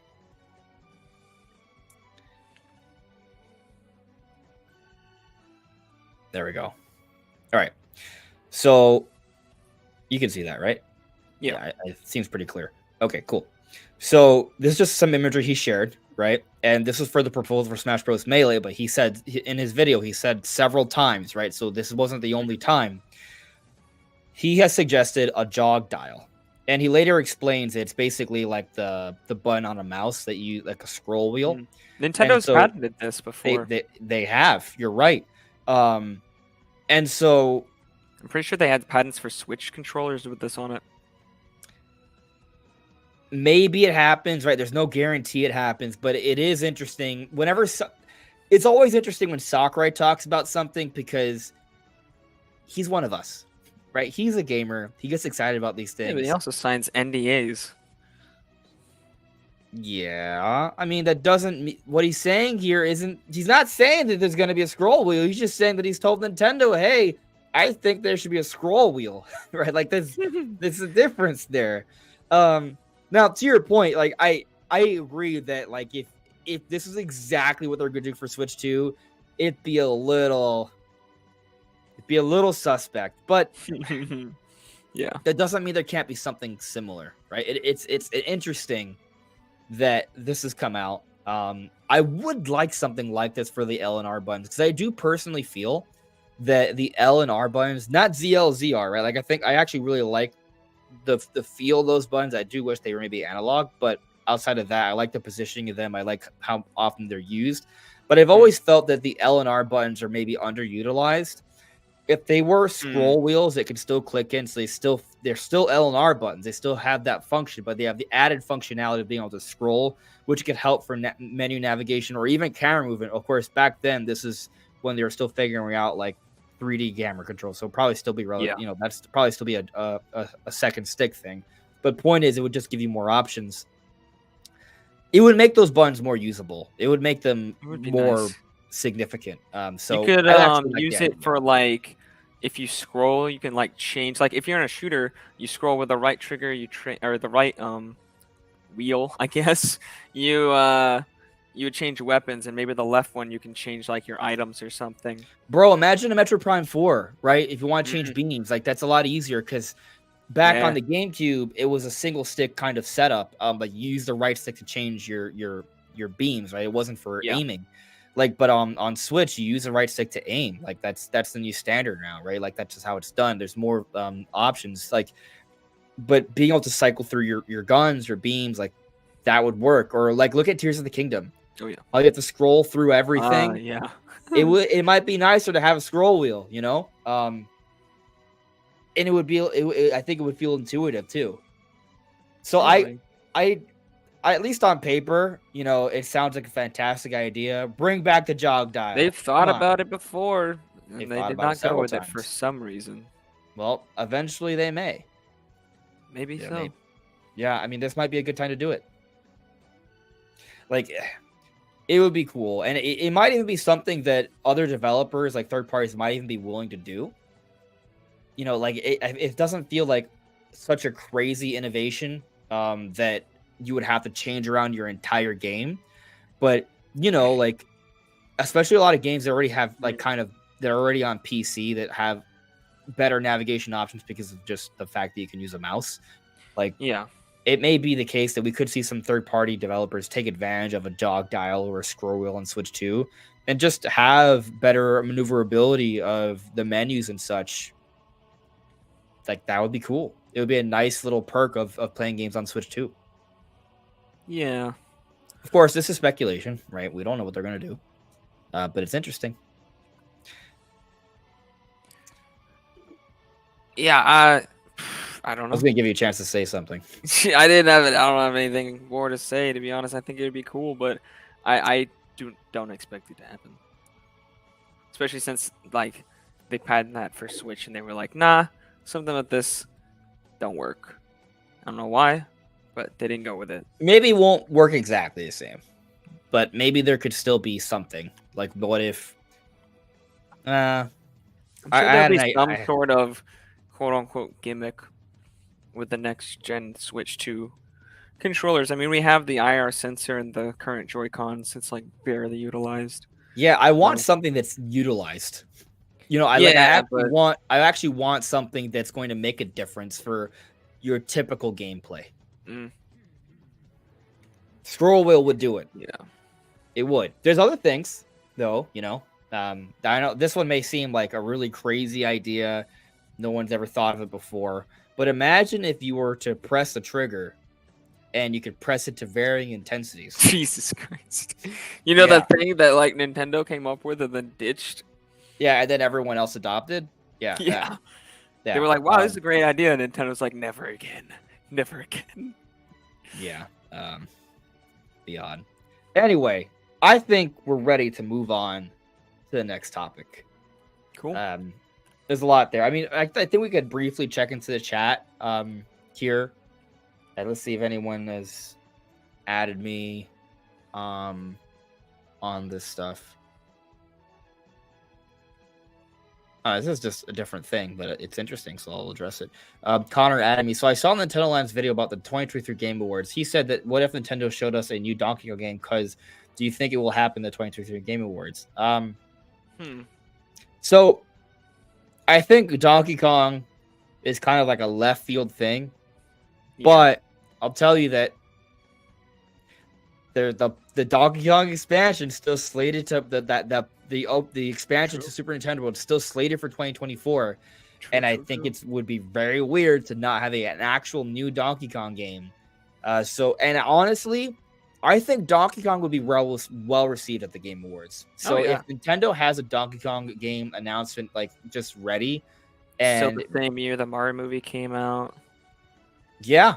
I mean, exactly right. Like it may be the case that it would be. It might maybe like I could see that happening. I could see it. Like there's no rumors suggesting so really, but that doesn't mean it can't happen, right? I think no one thought for sure that we were going to get a lot of the different Game Awards announcements that have happened. A lot of them have been kind of surprises. Some of them are a little bit predictable, but not always. So could they come out of nowhere and do a Donkey Kong announcement? Yeah, that'd be possible. Yeah. Now, I think some people may argue, well, they won't do something that cool because they're just going to save Donkey Kong for Switch 2. Maybe that's the case. But who knows? Who knows, right? I've actually made the argument that Nintendo might want this Game Awards to be a little bit more exciting just because they may be going into a new generation. They want to raise that hype a little bit. So if they have something they can show off, even if it's not Switch 2, but something that'll be relevant on Switch 2, like maybe a Metroid Prime 4 or maybe a new Donkey Kong game, then yeah, like I think I'm open to the idea of something big happening. I'm not fully bought into the idea because if you look at the history of announcements, we usually get something, but that doesn't mean it's going to be the biggest, best thing ever. So it's very hard to be confident. Right. But if possible, hopeful, sure. Am I going to sit down for 3 hours watching the Game Awards expecting Donkey Kong or Metroid Prime 4 to be shown? No. I'm not. I am not. Never again. No, that's not going to be fun. I don't even think I'm going to stream the Game Awards. We'll see. Like, that's going to be a game time decision. It's actually my dad's birthday, so I'm probably going to spend it with my dad. But if something crazy happens, I'll put out a reaction and I'll have an analysis video the next day. So, but if I do a live stream, I'll let you guys know. Yeah, I'm just looking through the chat here. The real J Stone, Baldur's Gate 3 is going to win it all. We sure about that? We sure about that? I do think that Baldur's Gate 3 has a fantastic chance to win Game of the Year, but I don't know if it's a foregone conclusion that it's going to win Game of the Year. No. I have no idea what's going to win Game of the Year at this point. Like, I think, because I think there's something to be said about a vocal minority. I think, depending on your social circle, you may still think Tears of the Kingdom is the most popular game. Depending on your social circle, you may think Tears of the Kingdom is a dumpster fire. Like, there's a lot of people that have spoken ill of Tears of the Kingdom. There's a lot of Zelda content creators that have not been high on Tears of the Kingdom, actually. I have not played the game since I beat it. I might have played it Brandon doesn't like Tears of the Kingdom. He hates the game. Yeah, I hate it. It's the worst game ever. No, I just don't love it. But I love it, right? I love the game. A lot of you watching love the game. The game sold nearly 20 million copies in just a few months. Like, a lot of people love this game. I thought it was a foregone conclusion that Zelda was going to win until I kept seeing people online's opinions. And I'm like, oh. I guess the ultimate point I'm getting at here is that what you see on social media may not be an actual fair representation of how the masses feel, but also at the same time, what wins the Game Awards also may not be a fair representation of how the masses feel. Like, so let's be Right. clear on that, right? Like, it goes both ways. My only point is I'm not sure how much we actually are aware of who's gonna win. Like, I think some Right. people think Baldur's Gate 3 is going to win because it may feel a little bit more fresh and new for people because it's kind of revolutionized the Baldur's Gate series and that style of game. And Tears of the Kingdom is kind of more of an evolution than a revolution. So maybe some people Yeah. feel that for that reason, Baldur's Gate 3 deserves it more. And of course, Zelda fans were very vocal about our criticism. So with that highly vocal criticism, I think some people may kind of be under the impression that Tears of the Kingdom is not as great as it is. And so there's conversation to be had. Both games have reviewed extremely well. Every other day, I see one being higher on Metacritic than the other. Right, like they're Mm. both at 96. So they're both very good. My only point is we don't know for sure what's going to win, which does make the Yeah. Game Awards a little interesting. It does. I'm gonna tune in at least for that part. I don't know if I'll stream it, but I'm gonna tune in for at least that part. Because it's gonna be interesting to see. Of course, I mean, imagine you're like rooting for Tears of the Kingdom to win. You watch for 3 hours. There's no announcements that you care about as a Nintendo fan. Like all they announced is Pikmin 4 DLC, and you hate Pikmin 4. Which why would you? But maybe you Yeah. do. And so that's the Nintendo announcement, and then Tears of the Kingdom doesn't win anything. Like you would be very disappointed. You'd feel like you wasted 3 hours of your life. Facts. Yeah. So that's just how some people might feel, not everyone. Anyway, I'm gonna check with the super chat here, and we're gonna get into our next topic. Cool. So Taker with another super chat. Thank you for the super chat. Still think first Metroid Prime 4 footage is Switch 2 version. And you may be right. Maybe it may be the case that Nintendo doesn't want to show off question or a 4. statement? It's an opinion, so I guess it is a statement. Yeah. Okay. You can still talk on it. No, I was just wondering if it was a question or a statement. But yeah, it could be. I honestly wouldn't be too shocked if, depending on how long they wait to show it, if they don't actually show the Switch 1 version in any of the trailers for this game. Don't do a Hogwarts Legacy. Well, it's not going to be that bad, right? But like, they might upload the Switch 2 version, like, but at 1080p, right?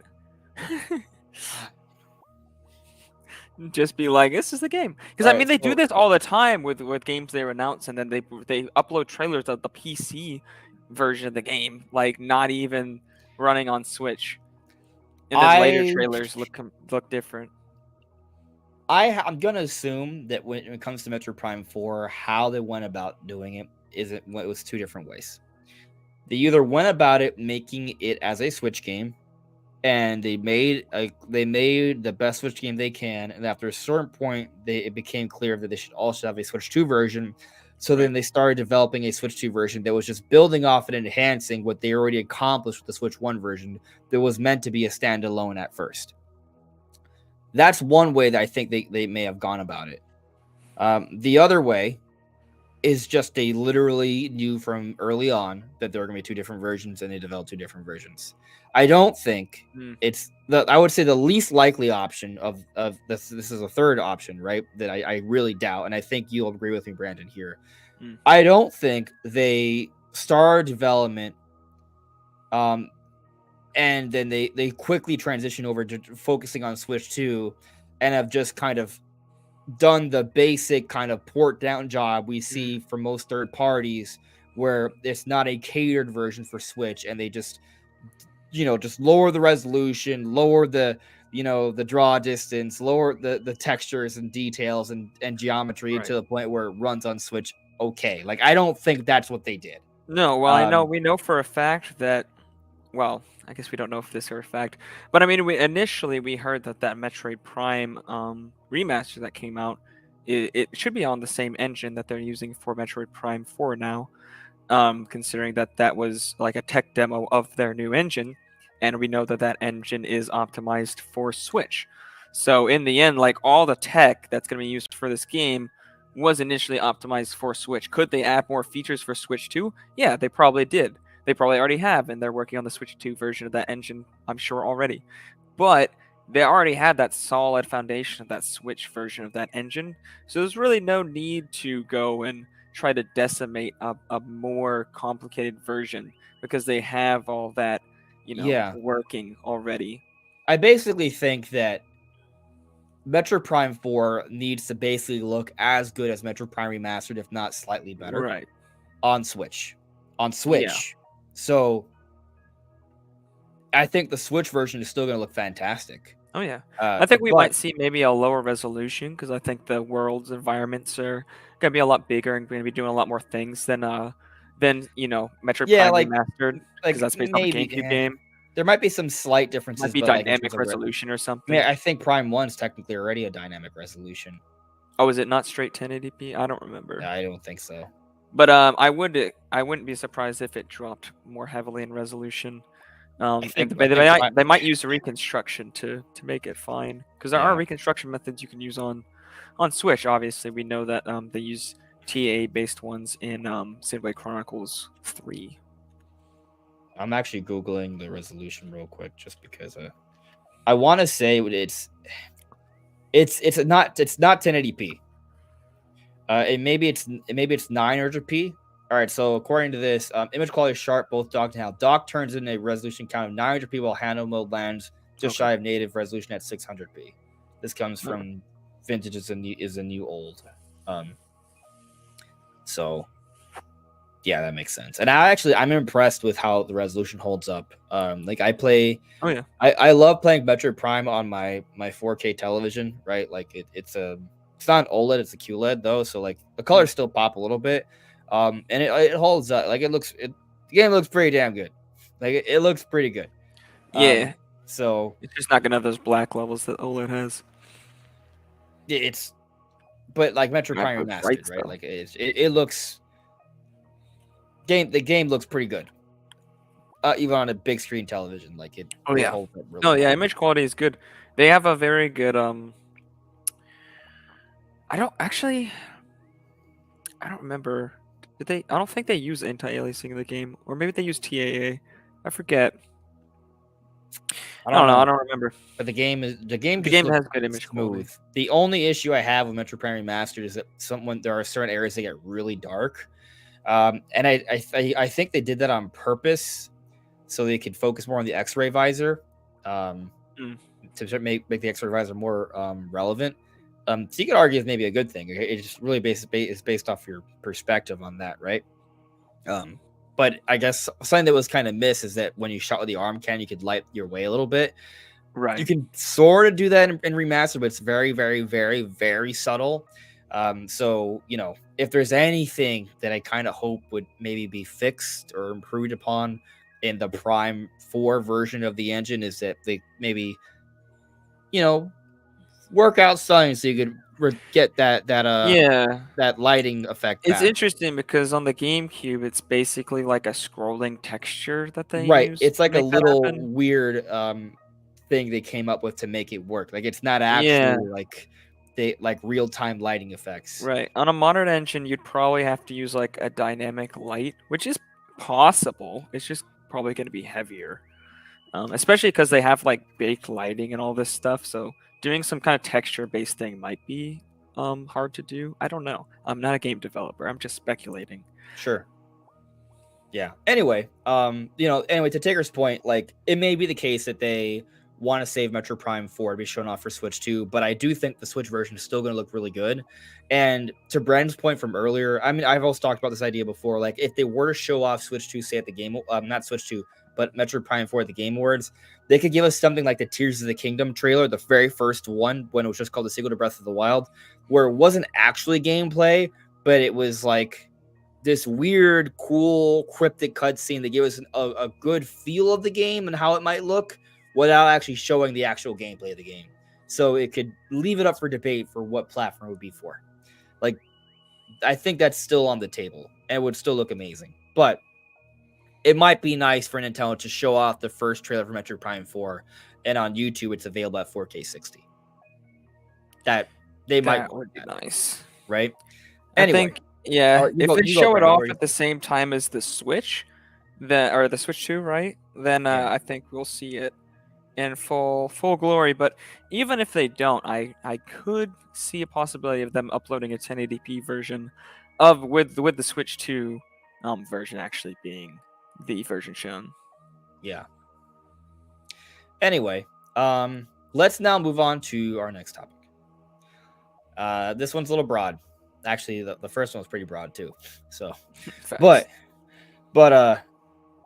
Mario and Metroid stuff. We've been talking about a little bit of Metroid lately, and we're not done. So basically, Nash Weedle's been on fire lately in the sense of just talking about things that have sparked the interest of the Nintendo masses.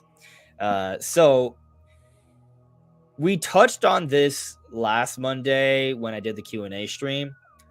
And then I made a video about it the day after. But basically, Nash Weedle, I'm trying to find it here. Well, the thing is, he's talked about a lot of things recently, so I don't have a tab for each thing. I just have his page up. But you go back a few days, and yeah, here it is. Okay, so I'm going to share this with you guys pretty quickly here. This is the Mario stuff. We'll get to the Metroid stuff soon. He says, Leak Express. Remember how I talked about earlier how he differentiates between leaks and predictions? Okay, this is not translated. All right, there we go. Leak Express. Not a prediction, right? Difference there. Would you like the next 3D Mario or mustachioed hero to visit worlds from other Nintendo sagas? Well, it seems that Nintendo has already experimented with this, and it could become a reality at some point. Can you imagine Mario traveling through Hyrule or piloting the R-Wing? He said Air Wing, but it's R-Wing. So, I mean, that's a translation thing. So, although it is spelled Air Wing. I don't know if in Spanish it's the Air Wing. But anyways, point is, translation stuff aside, we know what he's referring to.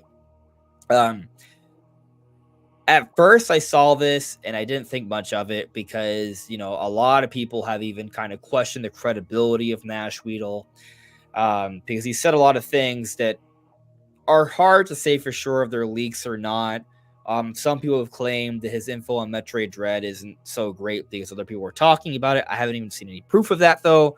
And the Metroid Dread stuff, I had not seen anyone else talk about when he talked about it. But, if you have... If I've asked people before, right, and no one's come out and shared with me like a video or an article with a date that precedes the conversation that came from Nash Weedle. Right. No one has done it, and I've asked. I haven't seen it myself, and like a couple times I've seen people share something, and it takes place afterwards. And so, my point is that no one's really proven that Nash Weedle is not legit. So right. It's up for debate is the main point here, right? So obviously you take this with a grain of salt. It's a rumor, right? But what if Nintendo is having some sort of experiment here? Will this be for the next mainline 3D Mario that's supposedly coming out with Switch 2? Or is this for like a spin-off of some kind? And at first I didn't really make much of it, like I said earlier, because of the credibility, but also because the idea just seems like a little off. But I thought about it a little bit more, right? And I thought about it from the perspective of, okay, well, maybe it's not every single Nintendo world, right? Maybe like the whole game isn't about going to every single Nintendo world. But what if it's more about, let's say there's like 18 worlds that you explore in the game, and 12 of them are just really cool, off-the-wall, weird worlds, right?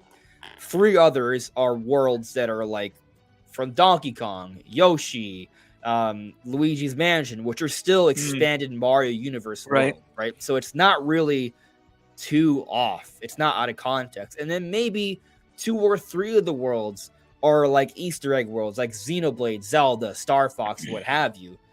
And maybe they could do something like that. And at which point, I actually would be kind of cool with that. And yeah, I could see. Go on. Honestly, I would probably see just like one world that they do all this kind of stuff in. like as like a bonus, like kind of unlockable world maybe. Sure. And it has like one world where there's just like universes have collided, and it's almost like Xenoblade Chronicles 3, except it's like multiple, different Nintendo universes on this Sure. like unstable like place. I think that Yeah, could be what if it's really just cool. one world that's just meant as like a big kind of like Easter egg, right? Like Yeah, that. Yeah. I think that would probably be the most likely scenario because I doubt they would do multiple like Easter egg kind of worlds. 'Cause, I mean, in Maybe Odyssey you're they right. had like their kind of Easter egg world was the Mario 64 kind of callbacks with the Peach's Castle. And I mean, the thing is, it's an experiment, right? Like we don't. That's all we know. We don't know if it's what's supposed to be the whole game. Like that's an assumption, right? Like maybe you're right. Maybe it is just one world, and that to me feels believable. And so when I made my video, the idea crossed my mind that maybe the same way how the 2D Mario team has taken a lot of inspiration from 3D Mario with Mario Wonder. There's a lot there. Maybe it goes both ways. And you look at how they had thousands of ideas going into Mario Wonder, and they ultimately went with this Wonder Effect flower that Right. introduces this concept where you go into a level and it kind of brings in this level of randomness, so it's kind of some crazy stuff can happen. And so maybe Mm, in a 3D Mario game, it's not so much that there's an item that causes like world changing effects, but maybe it's kind of more like you go to different worlds and each world is fundamentally different from the other. Like each world has its own physics, its own kind of visual mm, look, and maybe even its own kind of being its own realm. And if they make a game like that that offers a lot of variety to the exploration and the right. gameplay, there could be a world or two. I'm not. I don't want to put a hard number on it, but like like a couple, or just let's not even put a number. Let's just say a small percentage of the overall game Right. that does kind of incorporate this sort of series of Easter eggs from other Nintendo franchises. Like that, I think that Yeah. could be in there, and it would still feel like a proper 3D Mario game, I and like I would your be okay with idea that. as well of having like Mario related kind of properties. Like Donkey Kong's still in the Mario kind of universe, Yoshi, that Right. kind of stuff. Like having those maybe for most of the game, but then having like one time where there's this Nintendo crossover section as well. So just to make so it kind of makes more sense. Like the whole game's kind of this theme. Yeah.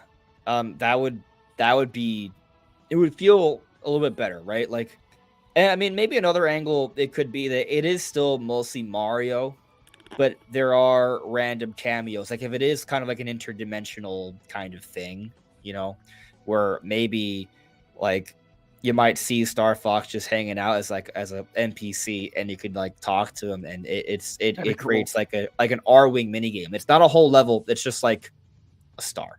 It's a It'd be single star. cool, yeah, maybe they just have characters being like, "How did I end up in this universe?" And then you Right. could just talk to them, do like a little side quest with them or something. Yeah, so they could just, it could be like a little bit of a sprinkling, which would be neat, but it wouldn't be like, hey, we're just gonna make this whole thing a Star Fox level, this whole thing a Right. Zelda level. Because then at that point, like, Why even make it a Mario game? right, exactly. Um, but of course, we're operating on the assumption that this experiment is for the next 3D Mario. It could be this its own thing. Um, Maybe. I mean, I want to say that this experiment, it feels like this experiment would be for a 3D Mario game. Like it just doesn't Yeah. seem reasonable otherwise. Um, It's too ambitious. you know, it's weird. Like, If it and was a when I made side the quest, video, I like, saw a lot of people say, "Well, this should just be for Smash." I mm, mean, Smash kind of has its own style of gameplay, so it would have to become a new thing. But maybe they make a 3D Smash, which wouldn't be Smash anymore. Just saying, no. it would be something else. But it would I be neat. could make a 2D game with this concept, though, I guess. They could. Yeah, I mean, actually, maybe you're right. Maybe they could kind of think of it like, what if it's kind of going back to like the Subspace Emissary sort of style, Yeah. but they actually think about how these different classic Good Nintendo level design. franchises exactly would work in a side-scrolling like format. Like, I mean, Metroid has side-scrolling, Zelda has side-scrolling. Like, they could actually try and emulate some of them. Kirby as well. Like, there are Right. some, and then there are other franchises that have never been in 2D at all, like Star Fox, for example, but there is like the behind the, so like in Star Fox, it's the R wing, right? And Right. there are the levels where you just fly around on rails. Yeah. A lot of the Smash stages are kind of like that already. So you really kind of think about it. They could even have a Star Fox level fit in that framework if it was not so much about moving from point A to B, but surviving on a platform. Got a side-scrolling Star Fox level. Well, that's you different. Like move the R ring, but like on from like left to right, kind of like Cuphead. Like when you do. Like the plane levels. Yeah. That would be fun. I those are fun. I love those levels actually. That'd be cool. That would be cool. So something I wanted to do, right? Like it's still somewhat Mario related, but it's about Nash Weedle. I wanted to just kind of point this out, which I found interesting about them. So back on October 1st, let me share this with you guys. I've been sharing a lot today. There's a lot to share. This is it. So back on October 1st, Nash Weedle had a series of tweets that he put out all together as one big thread talking about different things that came out from the Tokyo Game Show. And a lot of people kind of challenged this with skepticism, myself included, because, let me translate them, because at face value, it didn't seem like they were really saying much, but they were also saying there's a lot there that no one else seemed to have heard. So it was challenged with a lot of skepticism, right? Like here, just the initial stuff, like Super Mario Bros. Wonder is the beginning of a saga. Panic Button now works with Switch 2. Some people already have seen Metroid Prime 4. Xbox stuff was at one of the Switch 2 demos. Like, the thing is, none of these things here are crazy. They all are reasonable. No. But it's kind of like, is that really a league? The second one is like, no, I have no doubt in my mind. Such a given, right? It's such a given. Yeah, we've already heard rumors from the Xbox Era podcast. If you believe me or Nintendo Prime, we've heard from somewhere that Metroid Prime 4 is close to done. And from earlier this year, Nate the Hates even said a similar thing more recently. Some people have already seen Metroid Prime 4. Like, what does that even mean? Some people. Like, what type of people? Like, I guess people like Nintendo maybe showing off the game to a few people. Yeah, but who? Like, it still doesn't really give us any kind of context. Well, I mean, there's more to the tweet here, right? But I didn't want to dissect every part of this tweet. I just wanted to focus on the Mario stuff. Okay. Just because I think there's something here that's interesting, right? So let me translate this post here. Super Mario Bros. Wonder, start of a saga. After testing the game, he took the opportunity to ask questions to people who have participated in the development. Apparently, there's a lot of discard material that did not fit into this game, but they told him they are going to take advantage of it later.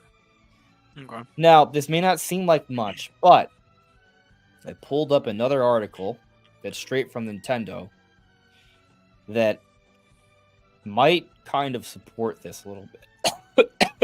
Excuse me. Bless you. I'm trying to share this tab, but I'm coughing to death. All right. My voice is still kind of sore from the weekend. I had a whole wedding festivity like on Friday. We went out, kind of like as a last night out for my friend, like bachelor party stuff, right? And then that was a very late night. And then Saturday was intense. And then Sunday we still had some post-wedding celebrations. So bachelor party Friday, wedding Saturday, post-wedding stuff Sunday. So it was a busy weekend. My voice is pretty sore. Which is why yesterday I sound like complete garbage. Oof. Yeah. But anyways, I wanted to read this. So just remember what we just talked about from what Nashville said about the different ideas that they had for Mario Wonder, and the suggestion being that they're going to continue with more. So this part is pretty much it here. Right. So Hayashida. 3D Mario games are sometimes described by the media and players as toy box of ideas. So I decided to apply some of the ideas we used to create 3D Mario games to a 2D Mario game. With these things in mind, we decided to have an idea sharing session. Everyone from programmers to designers around designers and sound designers joined in and wrote down gameplay ideas on sticky notes. which could be unrelated to their field of expertise, and we made prototypes on the spot. There were just so many ideas. Before this interview, I counted the number of sticky notes we had, and there were over 2,000. Wow, this is a questioner. Wow, over 2,000? With so many ideas, could you find the core element you felt was right for this game? Mori, Sato-san proposed the idea of players warping to another world by collecting an item. This is what he came up with. Mori, when I was playing Super Mario Bros. On the NES, I was amazed that you could warp to different places. You could go underground by entering the pipe, or go up to the sky by climbing up vines that appear when you hit a block. So I wanted to utilize the idea to create a game with new controllers. But anyways, that's a little bit off topic. The main point is they had thousands of ideas, right? And they didn't go with all of them, right? They just went, they came up with the core wonder concept, and they rode with that. So then we go back to what kind of Nash Weedle was saying, right? Where they had a lot of discarded material, a lot of ideas. There's a lot more material there, right? So that's kind of what I'm pointing out here. Like, this was Nash Weedle saying something, and we have something literally from Nintendo that's very similar. That could be, I think most of you see the similarity.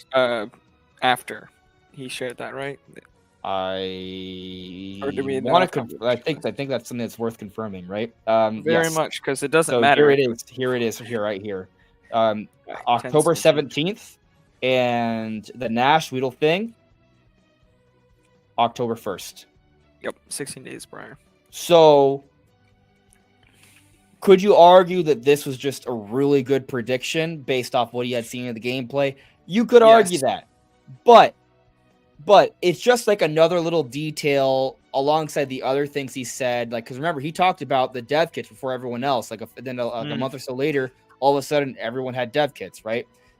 And then of course there's the Metroid Dread stuff. So I just think it's interesting that while it's hard to confirm the validity of all of Nash Weedle's claims, there hasn't been anything that's straight up been deconfirmed, and it seems to be the case that when they talk about things, they seem to line up with the actual truth a little bit later down the road. Right. So Nash Weedle may indeed be a legitimate leaker. I can't say for sure, but I think it's enough to at least warrant a healthy conversation about it, with some consistency. Yeah, I agree. And so that brings me to the next Nash Weedle rumor. We talked about the Mario thing. Ooh. We got some Metroid stuff too. Nice. I'm just I pulled it up somewhere. Actually, you know what? It's literally, if I just go to the top of his page, it's kind of here. All right, so this isn't necessarily a rumor, right? Like, so keep in mind, it's not necessarily a rumor. He's not calling it a leak, but given just the things that have been coming up lately, I think it's worth talking about. So here, Nash Weedle says, I'll just translate it for you all. You are Nintendo, and you have to announce your most mainstream game in years. You take advantage of the Game Awards to reach the majority audience. Seems like a hypothetical. But then here he says, like the next post, you are Nintendo, you have to announce your most mainstream game in years, but you don't want to present it in the Game Awards so that they don't compare them with trailers from next-gen PS5 and Xbox Series games. So it's two different hypotheticals. And then again, he tweets this. Edis Nintendo E, that just means you are Nintendo and he shows images of both his tweets. So it's interesting that he had 3 different tweets about this idea of sharing Metroid Prime 4 and questioning whether Nintendo should do it or not. Not necessarily a leak or a rumor. It could just be speculation. It's a little cryptic. But yeah, because there's nothing leaning towards either way. So to me, it would appear that he does not know. He may not. Or the very least, may not know. He's not telling us. No, he may not. But I mean, yeah. I mean, let's keep in mind, like, just because someone knows something doesn't mean they're going to tell us, right? Sometimes they can be cautious about that. That doesn't mean this person does, though. I'm just putting it out there because it's interesting. Yeah, and sure. You know, I didn't get a chance to watch the entire Nate the Head podcast today because I had to do my own. But I did catch his Nintendo segment, and him and Modern Vintage Gamer weren't really speaking highly of like a significant Nintendo announcement. I mean, ultimately they mentioned that, hey, like there could be still something the same way there was something last year, but they're not expecting something big. But I mean, again, just speculation. You know, Nate didn't say he was expecting Metroid Prime 4 there. He just mentioned, oh, well, you know, it could happen, but they were both skeptical that it for sure would happen. Like it may be the case. Like there was a lot of talk that maybe it makes more sense to expect that to be shown off, like at its own event in a Nintendo Direct or something.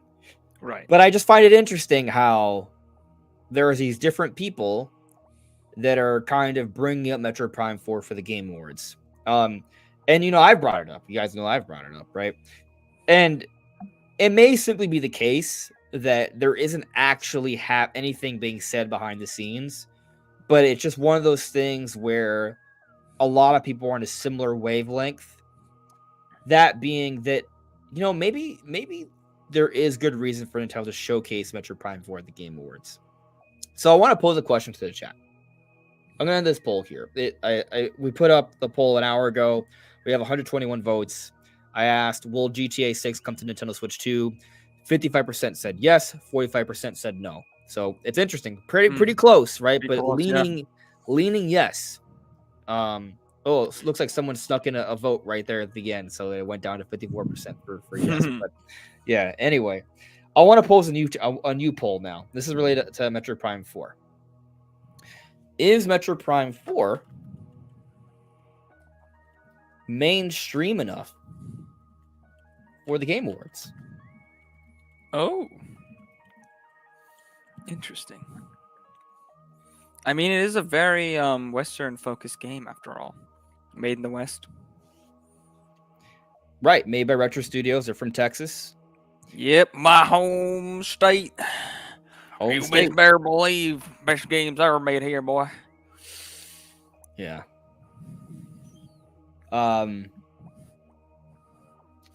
So, what do you think, Brandon? Do you think Metroid Prime 4 is the kind of game? I mean, like we were just talking about the Nash Weedle stuff, where Nash Weedle was saying, "Oh, this is the most mainstream game Nintendo has made in years," and maybe actually, you know, there could even be a rumor hidden in there because maybe Nash Weedle understands Metroid Prime 4 will be the most mainstream game Nintendo has ever made, or that's just an assumption because of what it is. But what do you think? Do you think, from what you believe Metroid Prime 4 will be, because we don't know what Metroid Prime 4 will be, but from what you believe Metroid Prime 4 will be, do you think it would be a good match for the Game Awards? Would it be something that would do really well if Nintendo showed it off there, or do you think it would be maybe outshined by, say, something like Grand Theft Auto 6 or a new Monster Hunter, for example? No, I don't think it would be outshined. I mean, it's hard to say that anything wouldn't be outshined by GTA 6, but that's kind of literally the most hype game ever made. So, like, there is nothing that people look forward to more than GTA 6. It's kind of on a class of its own. But relative to other things like a new Monster Hunter, nah, like this would Metroid Prime 4 I think would be a bigger deal. I think even though Metroid hasn't like sold super well, it's still like how much the core fan base, like, and the people who have played the series love it. It's just permeated throughout the rest of the Nintendo community. Like, I was hyped for Metroid Prime 4 way before I'd ever even played Metroid Prime 1.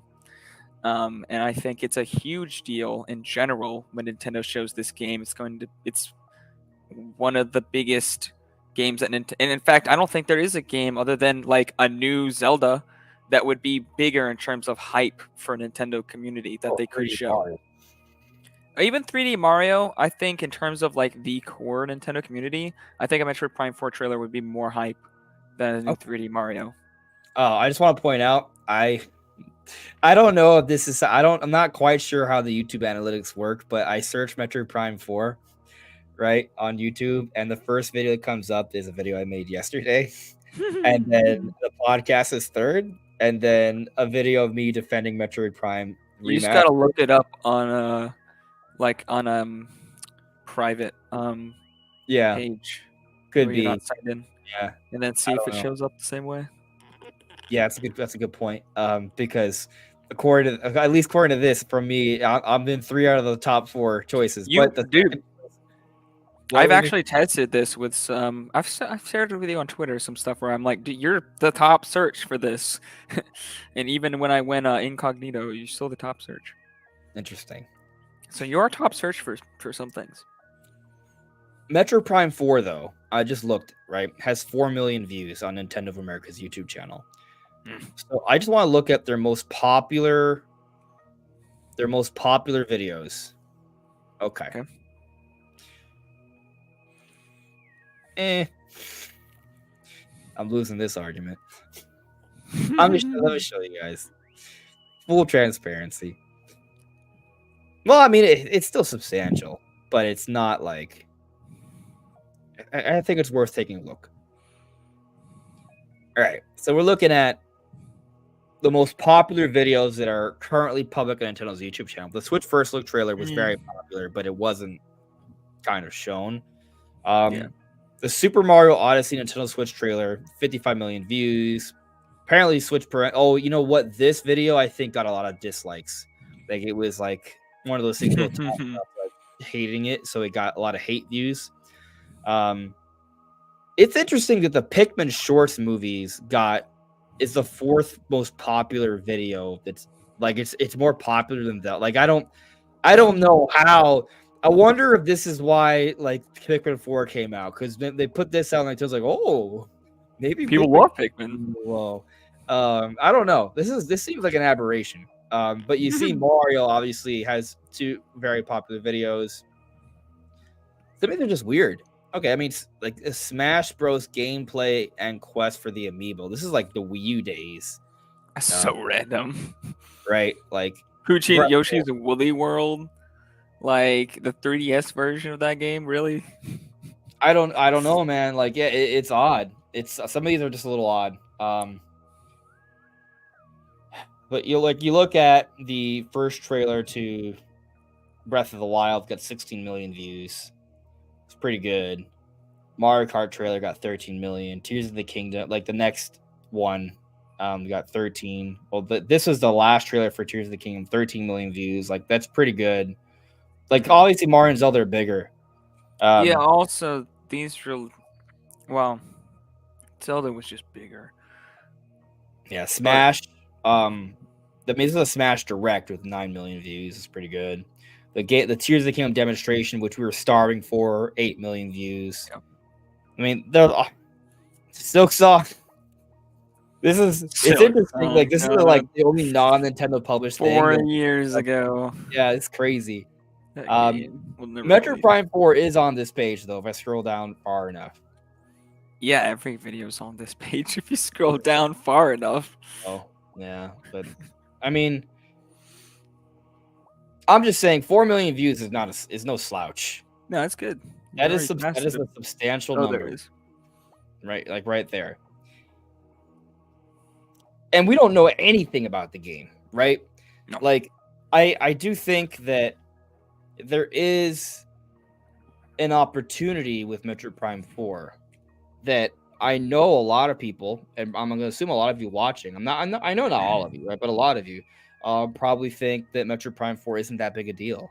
But I think it is a pretty big deal. And I think it's something that people won't realize it's a big deal until Nintendo shows it off. And maybe even then it won't be so clear, right? It may be something that becomes an even bigger deal when it comes out, right? And obviously, and basically what I'm getting at here is I think Metroid Prime, the Metroid Prime series is going to really pop off with Metroid Prime 4. I think Metroid Prime 4, depending on how much we see when we first see it, but like before the game comes out, I think we're going to know it's going to be a big deal. Like it's probably going to be by far one of the best looking Nintendo games ever made. Like it's gonna be stunning. Like, I'm sure this game is gonna blow people away, and yeah. I wouldn't be surprised if some of the gameplay and stuff they show off was just like stunning. And to be fair, even if they don't think Metroid Prime 4 is gonna be like a 10 to 20 million seller, which obviously the history doesn't necessarily suggest it would be, history does suggest it can be a 3 million seller, right? And a 2 to 3 million seller. And so, can they hype up Metroid Prime 4 the way they might hype up Fire Emblem or Xenoblade? Yes. And they do hype up those series. And they get trailers. They could be almost Fire Emblems had been shown off at the Game Awards, right? So this notion that Metroid Prime 4 wouldn't be big enough. I mean, like, I don't know if I agree with the idea that Metroid Prime 4 wouldn't even be mainstream enough for the Game Awards, because if they can get away with showing Bayonetta Origins and Fire Emblem Engage DLC, why can't they show Metroid Oh Prime yeah. 4? I mean, I- everybody knows, even if you're not a Metroid fan, everybody knows about Metroid Prime 4. I mean, not everybody, but if you follow Nintendo at all, like, the chances that you're aware of Metroid Prime 4 are extremely high, even if you have never played another Metroid game, because Yeah. it's kind of like Mother 3 coming out. It's like almost Or that even like level of, Silk like, Song, right? Like, people have been yeah, like begging Silk for Silk Song. Song for years, and like, I don't think I've even played Hollow Knight yet. I know I need to, right? That's I've on played my like on my 3/4 of to-do the list. game. Yeah, like, I played a good amount of it. it's a Metroidvania, right? So Yeah, it's good. I as a big Metroid fan, I know I should. It's kind of like Metroid mixed with Dark Souls. And I love both of those, so Yeah. I should.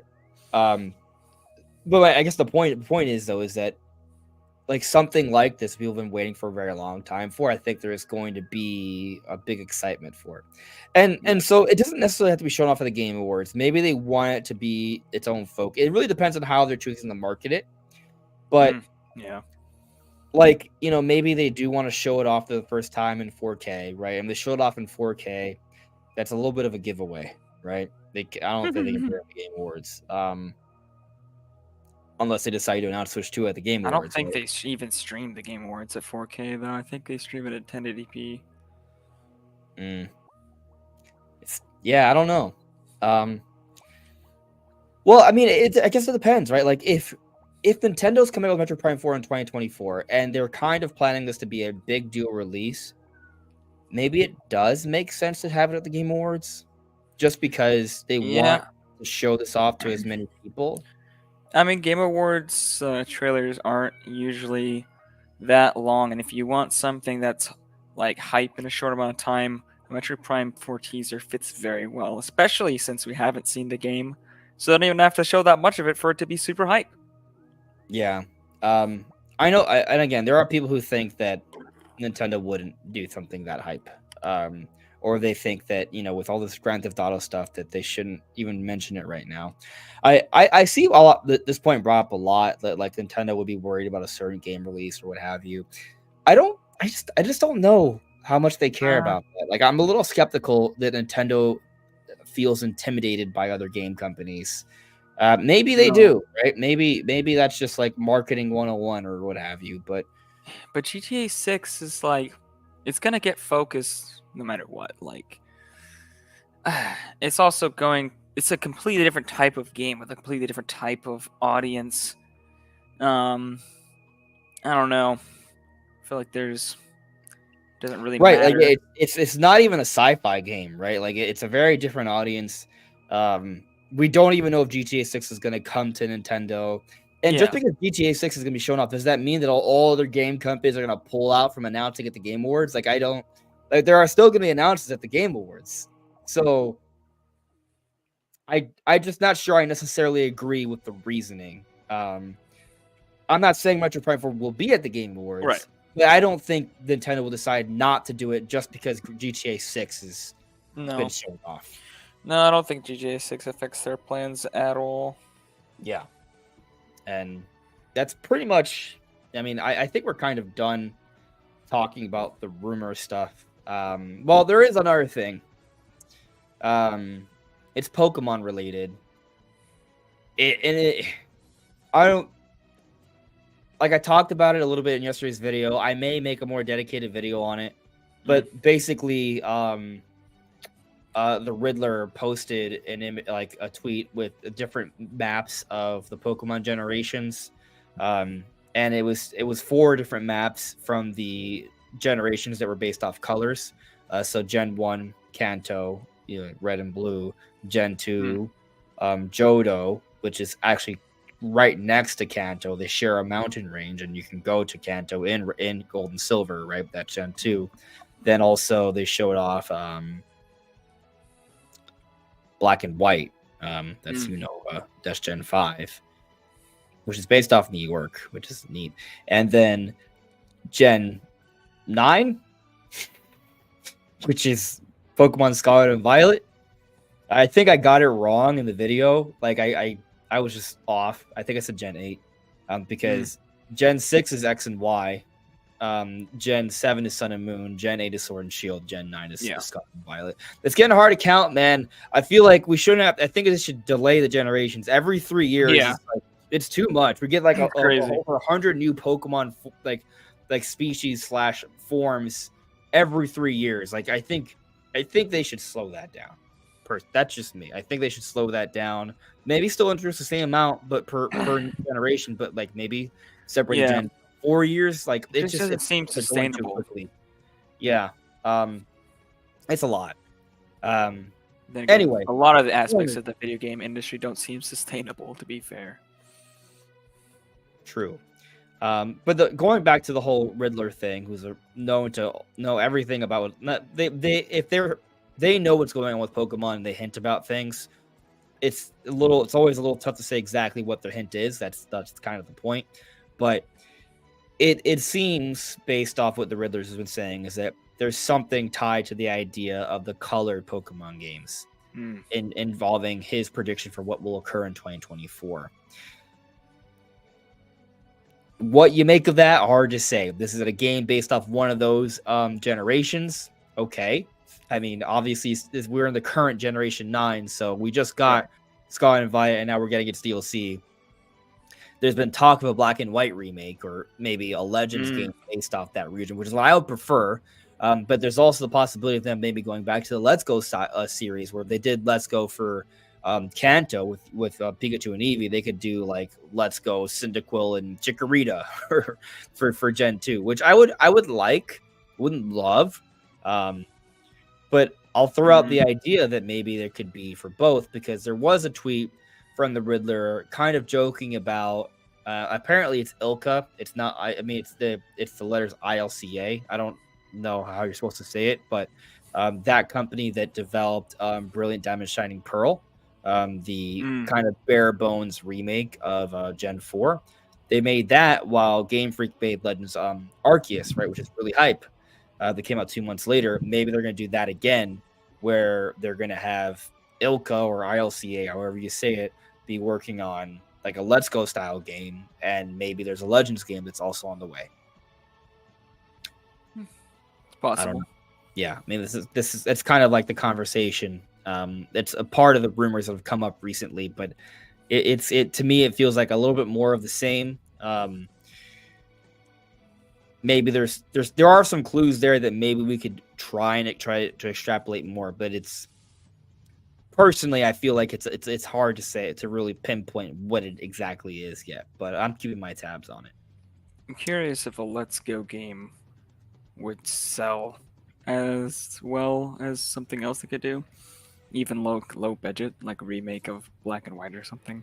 I mean, Brilliant Diamond Shining Pearl sold like hotcakes when it came out. Yeah, but that's also not a Let's Go game. Let's Go sold pretty well when it came out. They all sold. There's a lot of hype around Pokemon Go at the time, so people are very hyped and nostalgic for Gen 1 Pokemon. Pokemon Go came out summer 2016. Let's Go Pikachu and Eevee came out holiday 2018. Like, there was hype, but like, I feel like 2.5 years is already fairly removed, and it still did pretty well. You could argue that. Yeah, I mean, like, it's Pokemon, so it's gonna do well, right? I guess your point is that Pokemon Go is less relevant now than what it was back then. Is that what you're trying to say? Probably. I don't think people would be as hype, because like Gen 1 is just so special, especially with the hype that was from Go, even if it was I mean, if you're asking what later. I think will sell better, I think Legends games will sell better than a Let's Go game. Well, even just like a remake of Black and White would probably sell better. Yeah, I just don't think there's that much interest in like a Let's Go. Would it be Kanto? Was it the second one? I don't know. Johto. Well, let's go for this Johto. Yeah, Yeah. Kanto's the first one. Yeah, Johto. I don't know. Johto was the first one that came to mind, and I thought it was wrong for some reason. I should doubted myself. It's connected to Kanto, but yeah. Yeah, but like, I don't know. I don't think a Let's Go game would be as interesting to anybody. If they did both, though. I also think Let's Go was special as in it was the first HD Pokemon game, so it kind of went with a lot. I agree. I think there's a lot of reason to think that a Legends game would outsell a Let's Go game. I totally agree with you that Let's Go Pikachu and Eevee is probably the best-selling Let's Go game there would be. And I actually think Let's Go Arceus had its legs kind of cut because they announced a new Pokemon game like a month after it came out. And it came out in January, not the holidays. Like it wasn't given the best kind of opportunity to sell as much as it can, and yet it still sold really well. It sold close. I want to double check the numbers. I think Let's Go Pikachu and Eevee still sold more, but when you account for the fact that that's probably gonna be the best selling Let's Go game because it was the first HD game, as you said, and it was also closer to the Go craze, and then also Kanto is always going to have a little bit more popularity. Like all those things bode well for it and bode less well for another Let's Go game, while Legends Arceus had no advantages and still sold close to it. But I want to double check the sales just to see how close.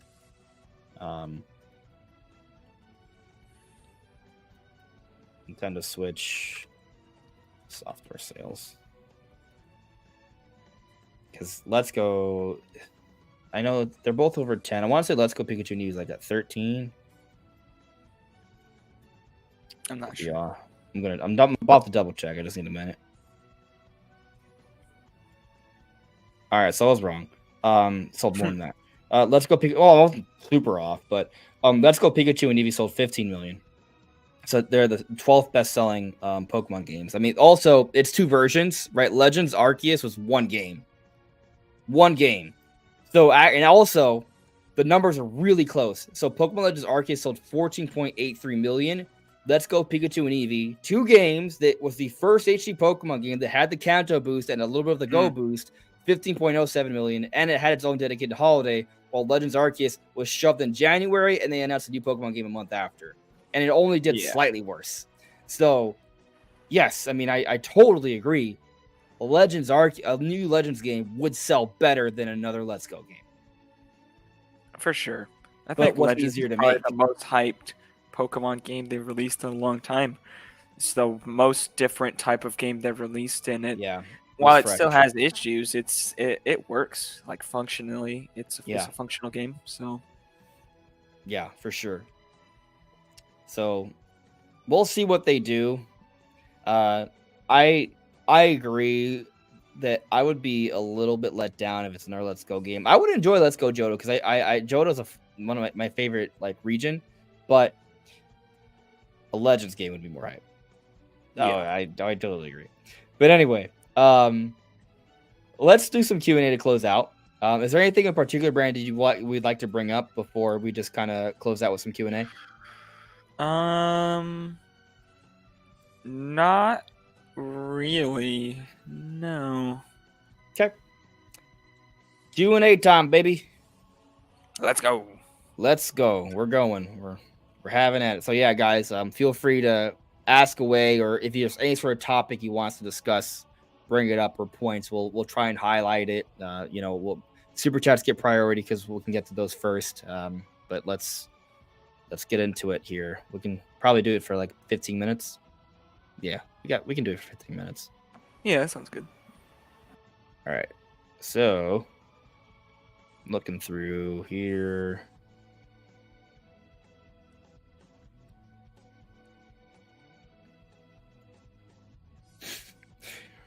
Botox game. Need Let's Go Johto, Unova remakes, and Legends Unova. Feed it all to me. You know what? Pokemon Company should just release all three every 4 months.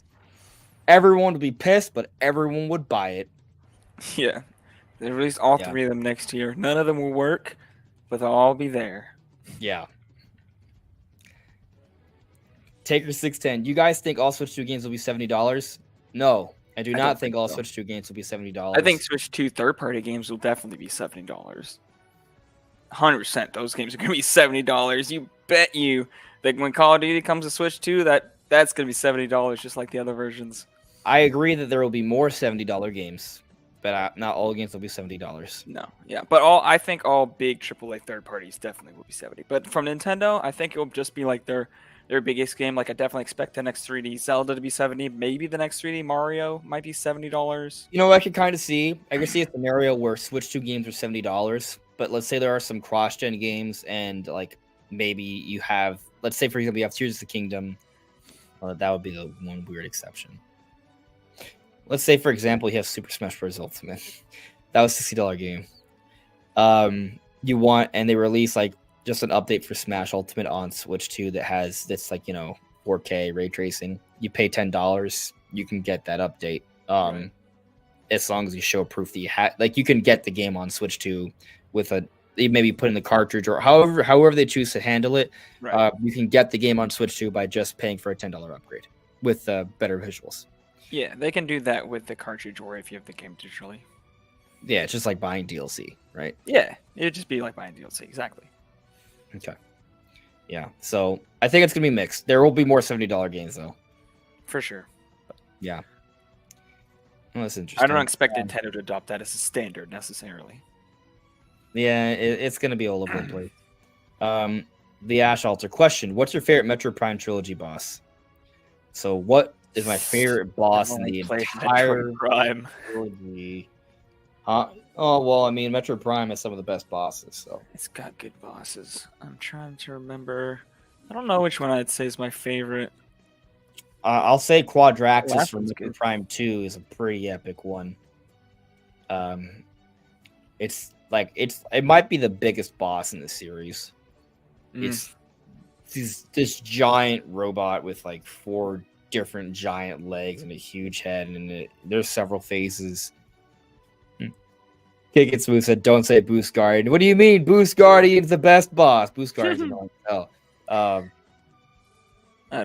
I not played that one. Metroid Prime 2 has some good bosses. Trying to remember even what Metroid Prime 1's bosses were. I remember the plant boss. I remember the final boss. I remember so Prime 1, you have Flagra, you have Thardus, you have Omega Pirate, you have Ridley, Meta Ridley, and you technically have the Parasite Queen in the beginning. I actually really like Parasite Queen. It's easy. It's so easy, but the atmosphere of that beginning part of Metroid really Prime, that fight, the escape sequence, like that, all together, it's just perfect gameplay. Like it's like this ultimate combination of everything.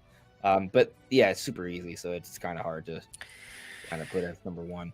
Yeah, I do like the Ridley fight. That one's really good. I actually think there's a few Ridley fights in Metroid Prime 3. There's a few. They're all good in different ways. Like there's one where you're falling down a giant like vertical tunnel, like falling to like God knows how deep into the earth, or not earth but planet. And like so you're like literally dueling with like Ridley in the air, and there are times he grabs you, have to blast him in the face and stuff. It's epic. It's like Gandalf falling with the. It is a very Gandalf versus Balrog kind of vibe. Balrog. Yeah. There's a lot of that in there. So it's a very cool fight. I don't know if I would say it's number one, but it's up there. I mean, all the Ridley fights are good. Moginar is a pain in the ass, but is epic. Moginar is a giant golem you find in Metroid Prime 3. So I like that one. I actually am a little disappointed by the final boss fight in Metroid Prime 3. Like, Dark Samus is cool. And it's not that I dislike the final boss, but it felt like a little underwhelming. Like, I wanted something a little bit more epic. You have to fight the Aurora unit, which is kind of like a floating brain. Which is very Metroid-y, but I just wish they did something a little bit more bombastic, epic, and huge and crazy, like Quadraxis or Metroid Prime. I really like Metroid Prime. I would say the third stage is a little easy but tedious, so that's kind of annoying. Because like, usually by the third stage, like, I'm just not getting hit, but I'm just also low on health. So I mean, it works out because I can actually finish the fight, but it's just tedious, and then the whole time I'm just on edge because I'm about to die. It's just it ends up annoying me. Hmm. But otherwise, I really like that fight. It's good.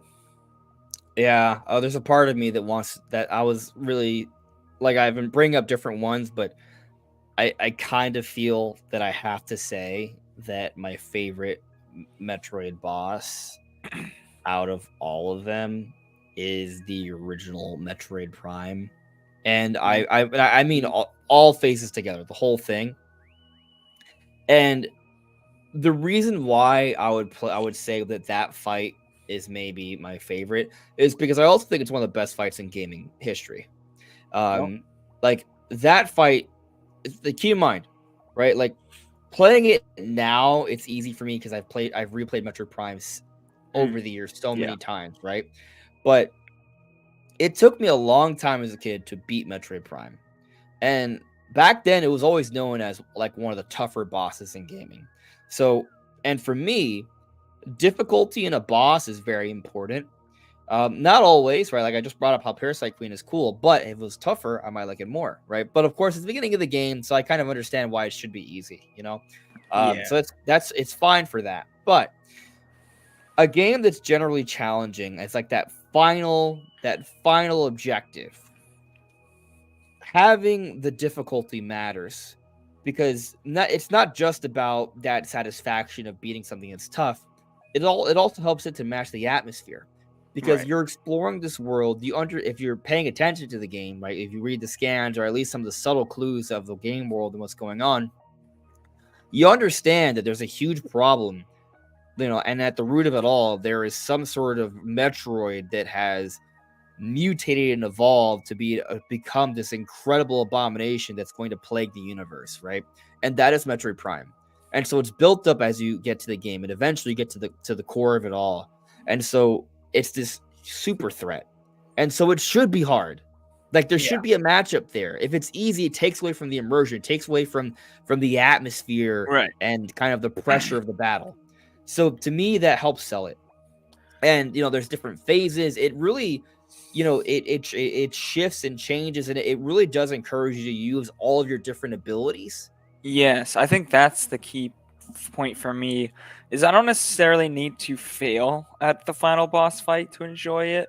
Like I don't need to die over and over again and like have to replay it, but I want to feel like I'm actually having to try and use all my tactics and use everything I've learned in the game against the boss because that's what makes it satisfying for me. It's like I got all these abilities and now I need to use them. I don't necessarily Yeah. need to die, but I don't want to feel like I'm overpowered or like I don't have to really try or like I don't need to use my best stuff because there's no point. It's like no, like I want to have that like I've been saving or I've been building up to this so that I can use it on the final boss and I actually need it. Like I don't like it when I get too overpowered or like I can just not use all my full abilities at the final boss because I don't really need to. I don't like that. Yeah, I mean, I think about Tears of the Kingdom. I feel like that's a weird exception because that game has so many options. Um, Yeah. I do wonder if they had. It's the whole other beast. I don't want to get into that. I'm just gonna focus on the question. But yeah, I'm gonna say Metroid Prime for the difficulty, for the atmosphere, for the variety of Mm. what it forces you to do in terms of your abilities, the story elements to it, because a lot of story elements to it too. Like because you beat the husk, it abandoned its large, epic form to Mm. become this kind of ethereal, creepy, like super intelligent looking, but like it's creepy what you face Yeah. at the end.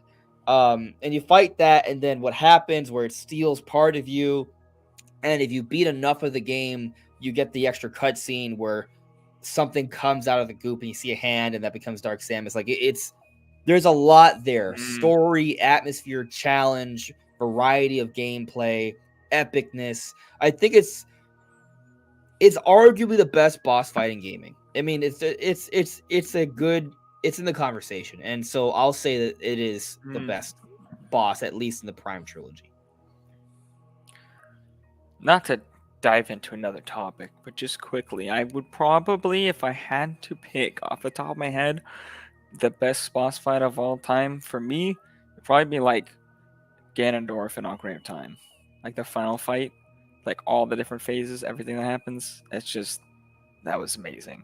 And maybe it's just bias and nostalgia, but I feel like that's totally valid because it's just my opinion.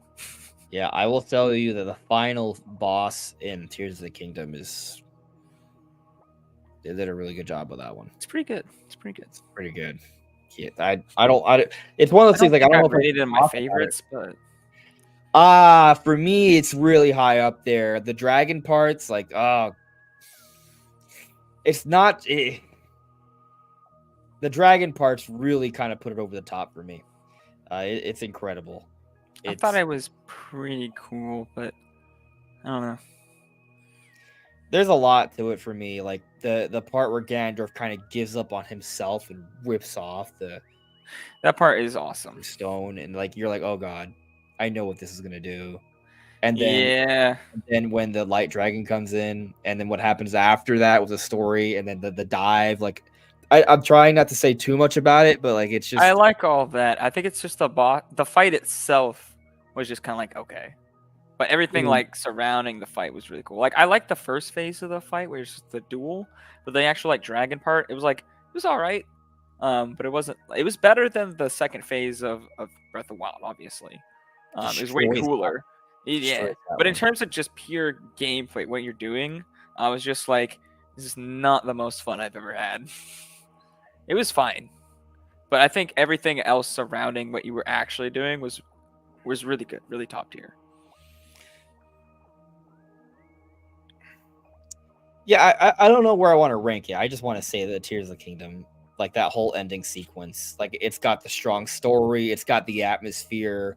It is challenging, right? It's not like the dragon part is maybe not challenging, but it's just so fun. Yeah.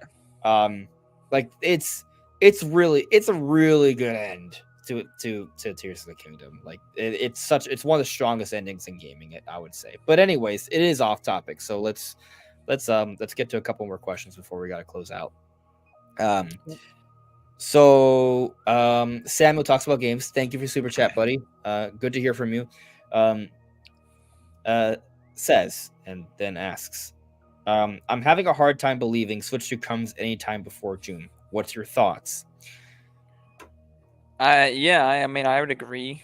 Before June, at this point, doesn't seem that likely. I mean, technically, I mean, if they did a full blowout in January, they could release it in like May or April, I guess.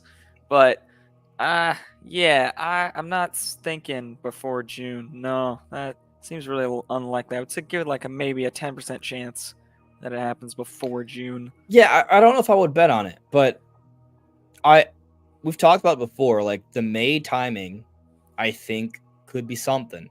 You know, we talk about how like they released Tears of the Kingdom this May, and they also have the old edition Right. come out in April. Like you could that seemed like a weird time, but I've made the argument that maybe Nintendo was kind of using that as a testing ground to see if that can be a lucrative time for them, and it was. It was the most lucrative time for them of the year, actually. So could they put out Switch 2 then with like a couple big releases between April, May, and June? Yeah, they could. Yeah, I think at this point it really just depends, like, because they can release it any time of the year.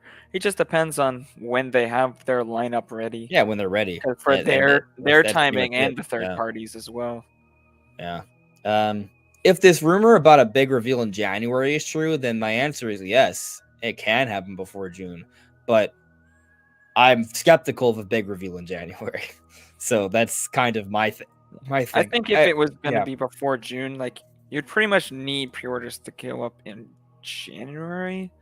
No, well, I guess you could wait till March. No, I think because people. it's pretty close I don't. for Switch. Yeah, I think people don't realize how short of a window it was between Switch's initial announcement and release. No, It's less than 5 months. It's 4.5 months. So Switch was announced, like the first look trailer came out October 20th of 2016. Yeah. So you less than 2 weeks before the month is over. November, December, right? That's less than 2.5 months. January, February. Switch comes out March 3rd. So the third day of March, right? So you have 4 whole months and if you want to count the 3 days of March and the last 10 days or so of October or 11, something like that, it's basically 4.5 months. That was the window. So, Yeah, I would say going off like when we know things are releasing, it would May is not a terrible time because other than Luigi's Mansion 3, which is coming in summer, and Paper Mario Thousand Year Door remake, which is coming sometime, everything we know about would have already released by May. So it is a fine time to release it. But then again, like summer, like things like Luigi's Mansion kind of feel like filler titles for in between Switch, but let's remind they can ourselves also just be. there have to be games coming out for Switch. They're not going to just stop coming out with Switch games. Exactly. That's what I was gonna say. It could just be a game that's just cross-gen, and it's just to help give Switch titles while the Switch 2 is released. So yeah. But yeah, I don't know if I want to call Luigi. I don't know if I want to call Luigi's Mansion 2 HD a cross-gen game. I think because of backwards compatibility, can play it on Switch 2. Yeah, that's it. Like, yeah, I don't know. I don't know if that. Maybe they'll have like a 4K upscale mode. Like, I don't mean like DLSS upscale, but like just like a basic. Hey, it looks a little bit better in 4K or whatever. Like something simple. I would say if it's going to release after the Switch 2 comes out, they probably literally every release after the Switch 2 release date, if it's back, will have a 4K.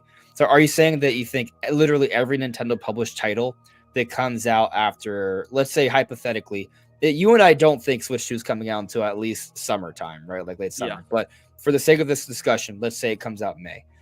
Are you saying that literally every single game that's published by Nintendo, regardless of it's coming up for Switch or Switch 2, will have a resolution above 1080p on Switch 2? No, but I am saying that every game released after Switch 2 would have some sort of enhanced version for Switch 2. I don't understand why you would release a game and be like, yep, you can play it on Switch 2. That the modern system that we have out on the market right now, but you can only play the Switch 1 version. There's absolutely no reason to play it on the Switch 2. The console was just released and have been marketing this entire time. It's interesting because we can look at the 3DS and we can see how Nintendo handled that, but the difference is that the 3DS and the Switch were not backwards compatible. Yeah, we're assuming ecosystem. We're assuming that Switch 2 and Switch 1 will be backwards compatibility, and the ecosystem will be tied to each other, right? Like it'll be kind of part of almost like a bigger. I mean, we already know that the Nintendo account's going to come over. That's confirmed. Yeah. It's been confirmed since they announced it. You had a Nintendo account on Wii U and 3DS, and you can still have the same Nintendo account on Switch. So that's already been a thing for years, technically. Now, is there maybe going to be more not what they're talking about? Is it though? They literally talk about why they even restructured Nintendo Online in the first place and relaunched everything. I wanted to make it continue throughout the. They said that it's just very clear that they're not just talking about that. I agree with you. I'm just playing a little devil's advocate, eh? Pretty much. Yeah. I mean, I do wonder how much that's going to matter. Right. I'm optimistic it's going to be significant. If Nintendo's smart, it will matter a lot. I guess while I am playing devil's advocate, I do ultimately agree with you. I guess what I'm trying to say, it's not a foregone conclusion that literally all of our downloads are going to transfer over and all that. I want that to happen. No. I think that can happen, but it's not guaranteed. That's all I'm saying. That is not guaranteed. Yeah. So anyway, we'll have to wait for more details. Like these rumors that came up about a Switch 2 event happening in January. Like, it's one of those things where, while there are two sources on it apparently, and they both have some semblance of credibility, as great as it sounds, it's an extraordinary claim, and extraordinary claims require extraordinary evidence. And I don't think we have extraordinary evidence for a January reveal yet. But that doesn't mean it's not worth talking about. That doesn't mean it's, like, I don't think you're an idiot for believing that, right? Like, it could happen. I'm worried that I'm an idiot for not believing that. So, I still think there could be a tease with the pre-orders not going live quite yet. Could be, yeah. I mean, I don't expect the a final blowout to be the first time we see Switch 2. I do expect there to be a time where we see like a teaser and then we get a reveal event announced later. Yeah, it may not happen all in one go. That's a good point. I do not expect it to be all in one go. It wasn't last time. Sure. I mean, they may handle things a little bit different. I kind of feel like the release to reveal window is going to be even shorter than the Switch, just because I feel like that's just the trajectory Nintendo's been on. But I mean, who knows? Yeah. Let me move on have a reveal teaser at the Game Awards, and then have a blowout in January. That would be, I kind of want that to happen, but we look at the significance of the announcements we've seen at the Game Awards, and that would maybe be the most significant one yet. Oh, by far, by a lot. But it's not impossible. Yeah, that's. I don't believe that's gonna happen. Yeah, but I would love that. But if there's a big January reveal event, then it would make sense. Yeah. But we doubt it. We'll see. I think there's going to be something in January or February, but I think the full blowout will be probably in March. I think we'll see something from it before the blowout. So, I mean, at worst case scenario, I think we get like a reveal early March, and then they do a blowout like later. I don't think they're just going to be like, here's literally everything about the system right now. Pre-orders live today. First time you've ever heard of this system, or that we were even going to have a system. And now, oops, they're all sold out. Sucks to be you. I don't, I'm not sure how Nintendo's going to go about announcing these things. Like, every day I get up, like, there's always a possibility of something cool happening. And I just can't imagine the first time we hear about the system, they're just immediately like, and pre-orders go live after the event. Like, that doesn't seem likely. Doubt. Yeah. There's got to be a separate event where they talk about it more, and then pre-orders go up. Yeah. Anyway, I put up this super chat. I want to read it from Taker610. Thank you for the super chat, buddy. Taker says, we've now heard rumors of a blowout in January and March being a significant month, plus N wanting early launch. I can see a repeat of the Switch launch. All that is true, right? So, N wanting an early launch, that's reported by Eurogamer. Of course. Or as early as possible, right? What does that mean exactly is up for debate. I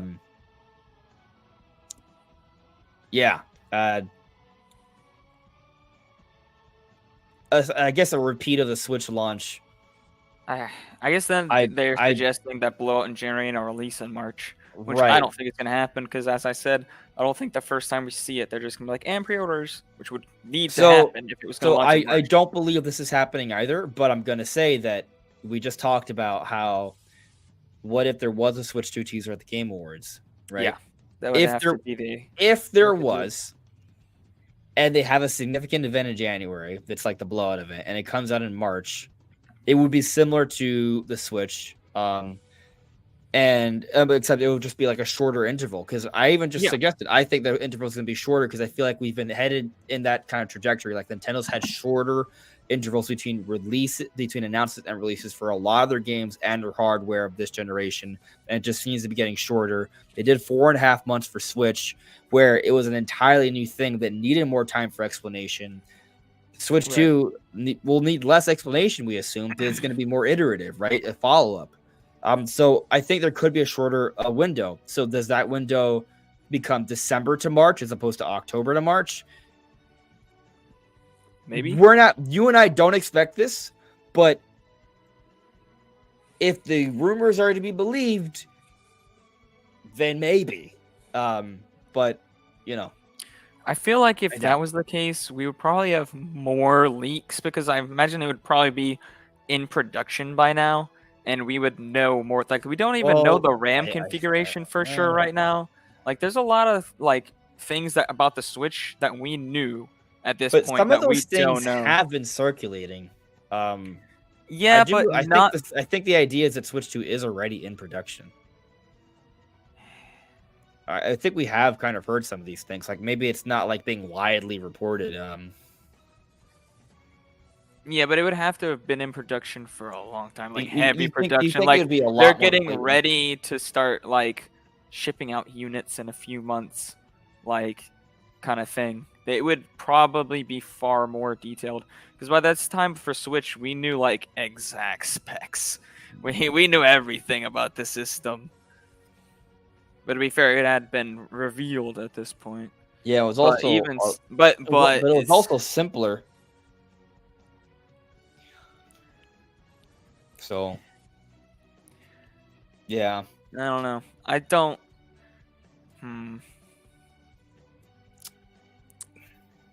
I do think there would be more. We would know more things. All right, I feel this is what I point. think. If Switch 2 is not teased at the Game Awards, I don't think a blowout event's happening in January. If it's teased at the Game Awards, then I'll be well, yeah, obviously. Yeah. At that point, it'd be obvious, right? Yeah. Yeah. But I don't expect this, right? I don't want. I'm not No. trying to hype up the Game Awards. Like I don't. Yes, No, it's yeah, possible, I literally but, forgot like, it was happening this week, guys. That's how much confidence I have in a big I don't thing happening there. Anyway, let's end the poll. So we got 50 votes in for this one. Nice. 75% said yes. So the question was, is Metroid Prime 4 mainstream enough for the Game Awards? And 75% of you said yes. Okay. So that's pretty good. Most of you think that's a more obvious than the GTA 6 thing. Yeah, the GTA 6 was practically 50-50. Yeah. Leaning. Yeah. Metroid Jones asks, how did the poll only add up to 98%? YouTube they round the numbers down. They don't do percentages. They only do whole numbers essentially. They only do integers. Yeah, so maybe it's actually 76-24%. I don't know. Something like that, yeah. It's a little odd how they do it, but yeah, all votes are accounted for. You know which so it'd one be like won, 75 point something, and they just go, "Oh, we're just gonna round that down." which would be. I mean, the way it should work, if it's 0.5 around, you should just not round. You should just probably not round. Yeah, but YouTube does what they want. Well, I think the problem is because imagine a bigger channel, right, that has like a few thousand people watching, and there's gonna be a lot more votes. At that point, because there's more votes, like the percentage is gonna be more accurate. But because like we only got 50 votes for this one, right? We had like 120 votes for the prior one. Like it's it's a smaller sample size, so the kind of rounding effect has an adverse impact on how the numbers are represented for a smaller amount of votes. Yeah. Risky Gumiar loves Nintendo. I'm glad you love Nintendo. Will you keep making Nintendo vids if Nintendo next hardware flop like Wii U? I started YouTube making content about Wii U. Now, when I started, then I didn't make a lot of content, and I had aspirations to become a fairly big creator. I did want it to kind of become like a little bit of a part-time thing. Like that was the goal. But, and I was hoping Switch would become successful, but I wasn't sure if no, I don't think anyone expected Switch to become no one really thought the Switch would become this successful. But Except the president of Nintendo at the time, he was like, "Yep, this thing's gonna beat the Wii," and I was like, "You are insane." And then, it did. I guess it depends on how you look at it, though, because I think we had the wrong perspective, and he had the right one. I mean, they were combining their businesses, right? So you look at how handhelds do. If you look at their handheld business, how consistent that has been by comparison, at least, then maybe if you think, oh, we combine that with our home console, like it's gonna do even better. So maybe it wasn't that really that much of a stretch. But anyways, point is that I was already doing YouTube stuff when I wasn't necessarily sure that Nintendo was gonna be very successful. Like I talk about Nintendo because I love it. Now I Right. do it as a job, right? So is it possible that they could flop? I mean, this is a hypothetical, right? I don't think it's even really Right. possible. I don't. Because they've combined their platforms. Like it's just I just don't think it's possible. Like keep in mind, like you could have been a content creator talking about 3DS back in the day, and it would have been fine, right? Like there's Yeah. more than enough audience for that. So while I don't think it's possible that the Switch will be as poor because it's a combined divisions here, right? I wouldn't stop. Now, would it get to a point where I have to slow down because maybe there's not enough of an audience and I can't Right. really pursue this as a career anymore?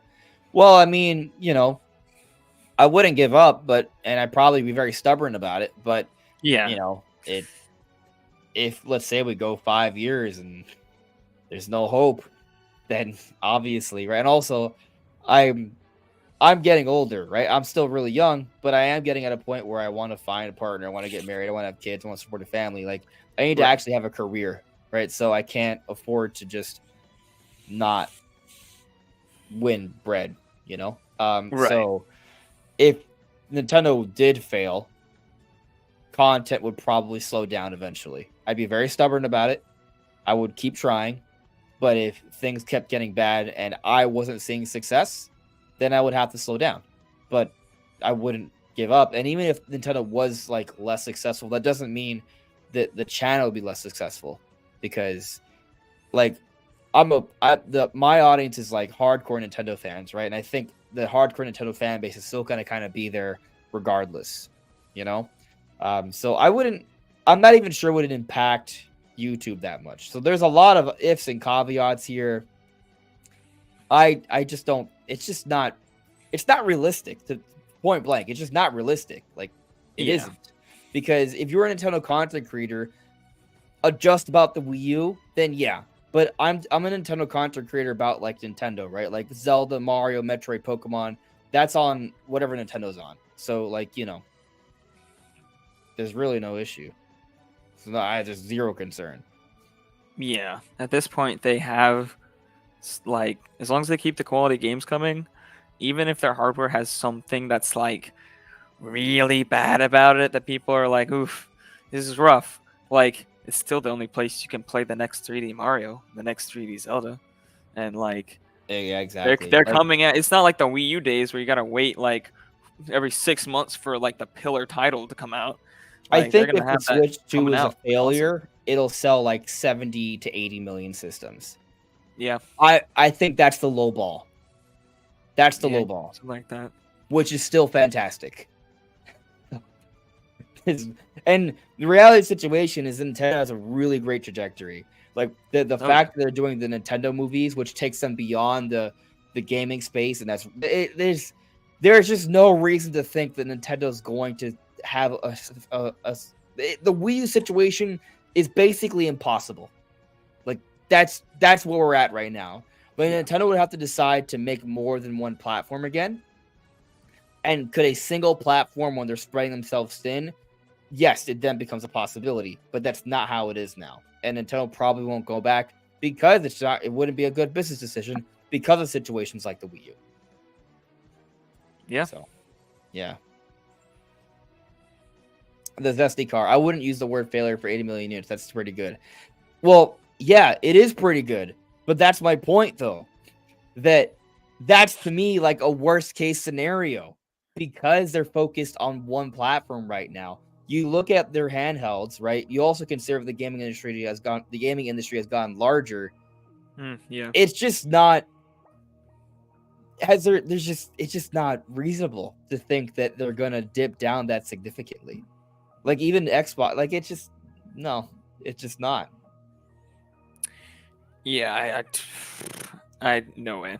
Yeah. Even Xbox is probably gonna sell like 50 to 80 million this gen. Right, and they're a complete dumpster fire that don't have a lot of like good IP that people keep coming back to. Yeah, Series X or Series systems in general, it's not having a great start. I mean, even the PlayStation 5 isn't having the best few years ever, but it has plenty of exclusive games, most of them from Insomniac, keeping them alive. But Microsoft doesn't have a company like Insomniac pumping out high quality games nearly every year. So they're kind of just in a bad spot. But they sell so much on PC and with Game Pass that they make a ton of money anyways. Like they're doing fine. It's just in terms of like the hardware, like console race kind of sales numbers game, they're not winning at all. Apparently, Xbox sales have only been about 21 million. It's pretty rough out there. But I mean, it's only been out for a couple years. So yeah, I think the generations hasn't even really started yet. I think next year is going to be really big for both the systems. yeah, I mean, once if they do a price drop and like, yeah, I mean, once Switch 2 comes out, that might be like, all right, now the generation started, right? Because we're all in the same place now. Well, we're finally starting to see actually like next gen exclusives and Unreal Engine 5 games and stuff like that actually come out. So games that actually utilize the full potential of the next gen systems instead of just being enhanced versions of last gen games. Yeah. And for the record, Brandon and I do not hate Xbox. No. No, I have an Xbox Series X downstairs. It's not mine, but it's there. I've had every single Xbox since they released it. Not every version of everyone, but I've had every generation. I can't say the same, but they've always fascinated me. I think they're cool, you know. I just normally don't have the time or money to own all the platforms.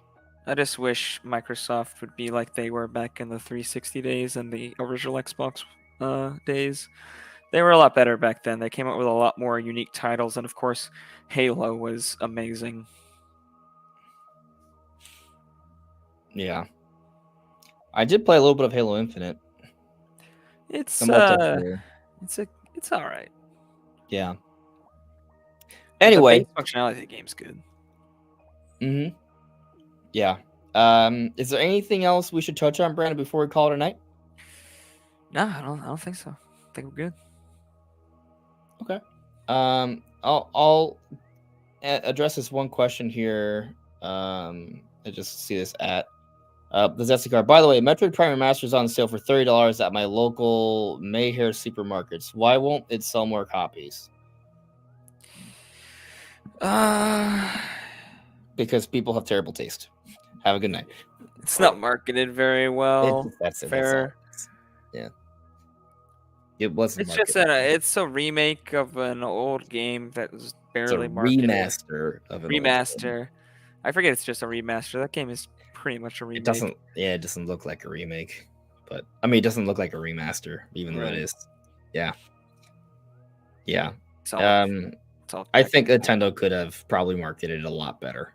Oh yeah. It's just interesting. It's interesting that price alone doesn't seem to really push it. Like I almost feel like had Nintendo marketed it and sold it for $60, it would have sold better. Yeah, I think it would have. Yeah.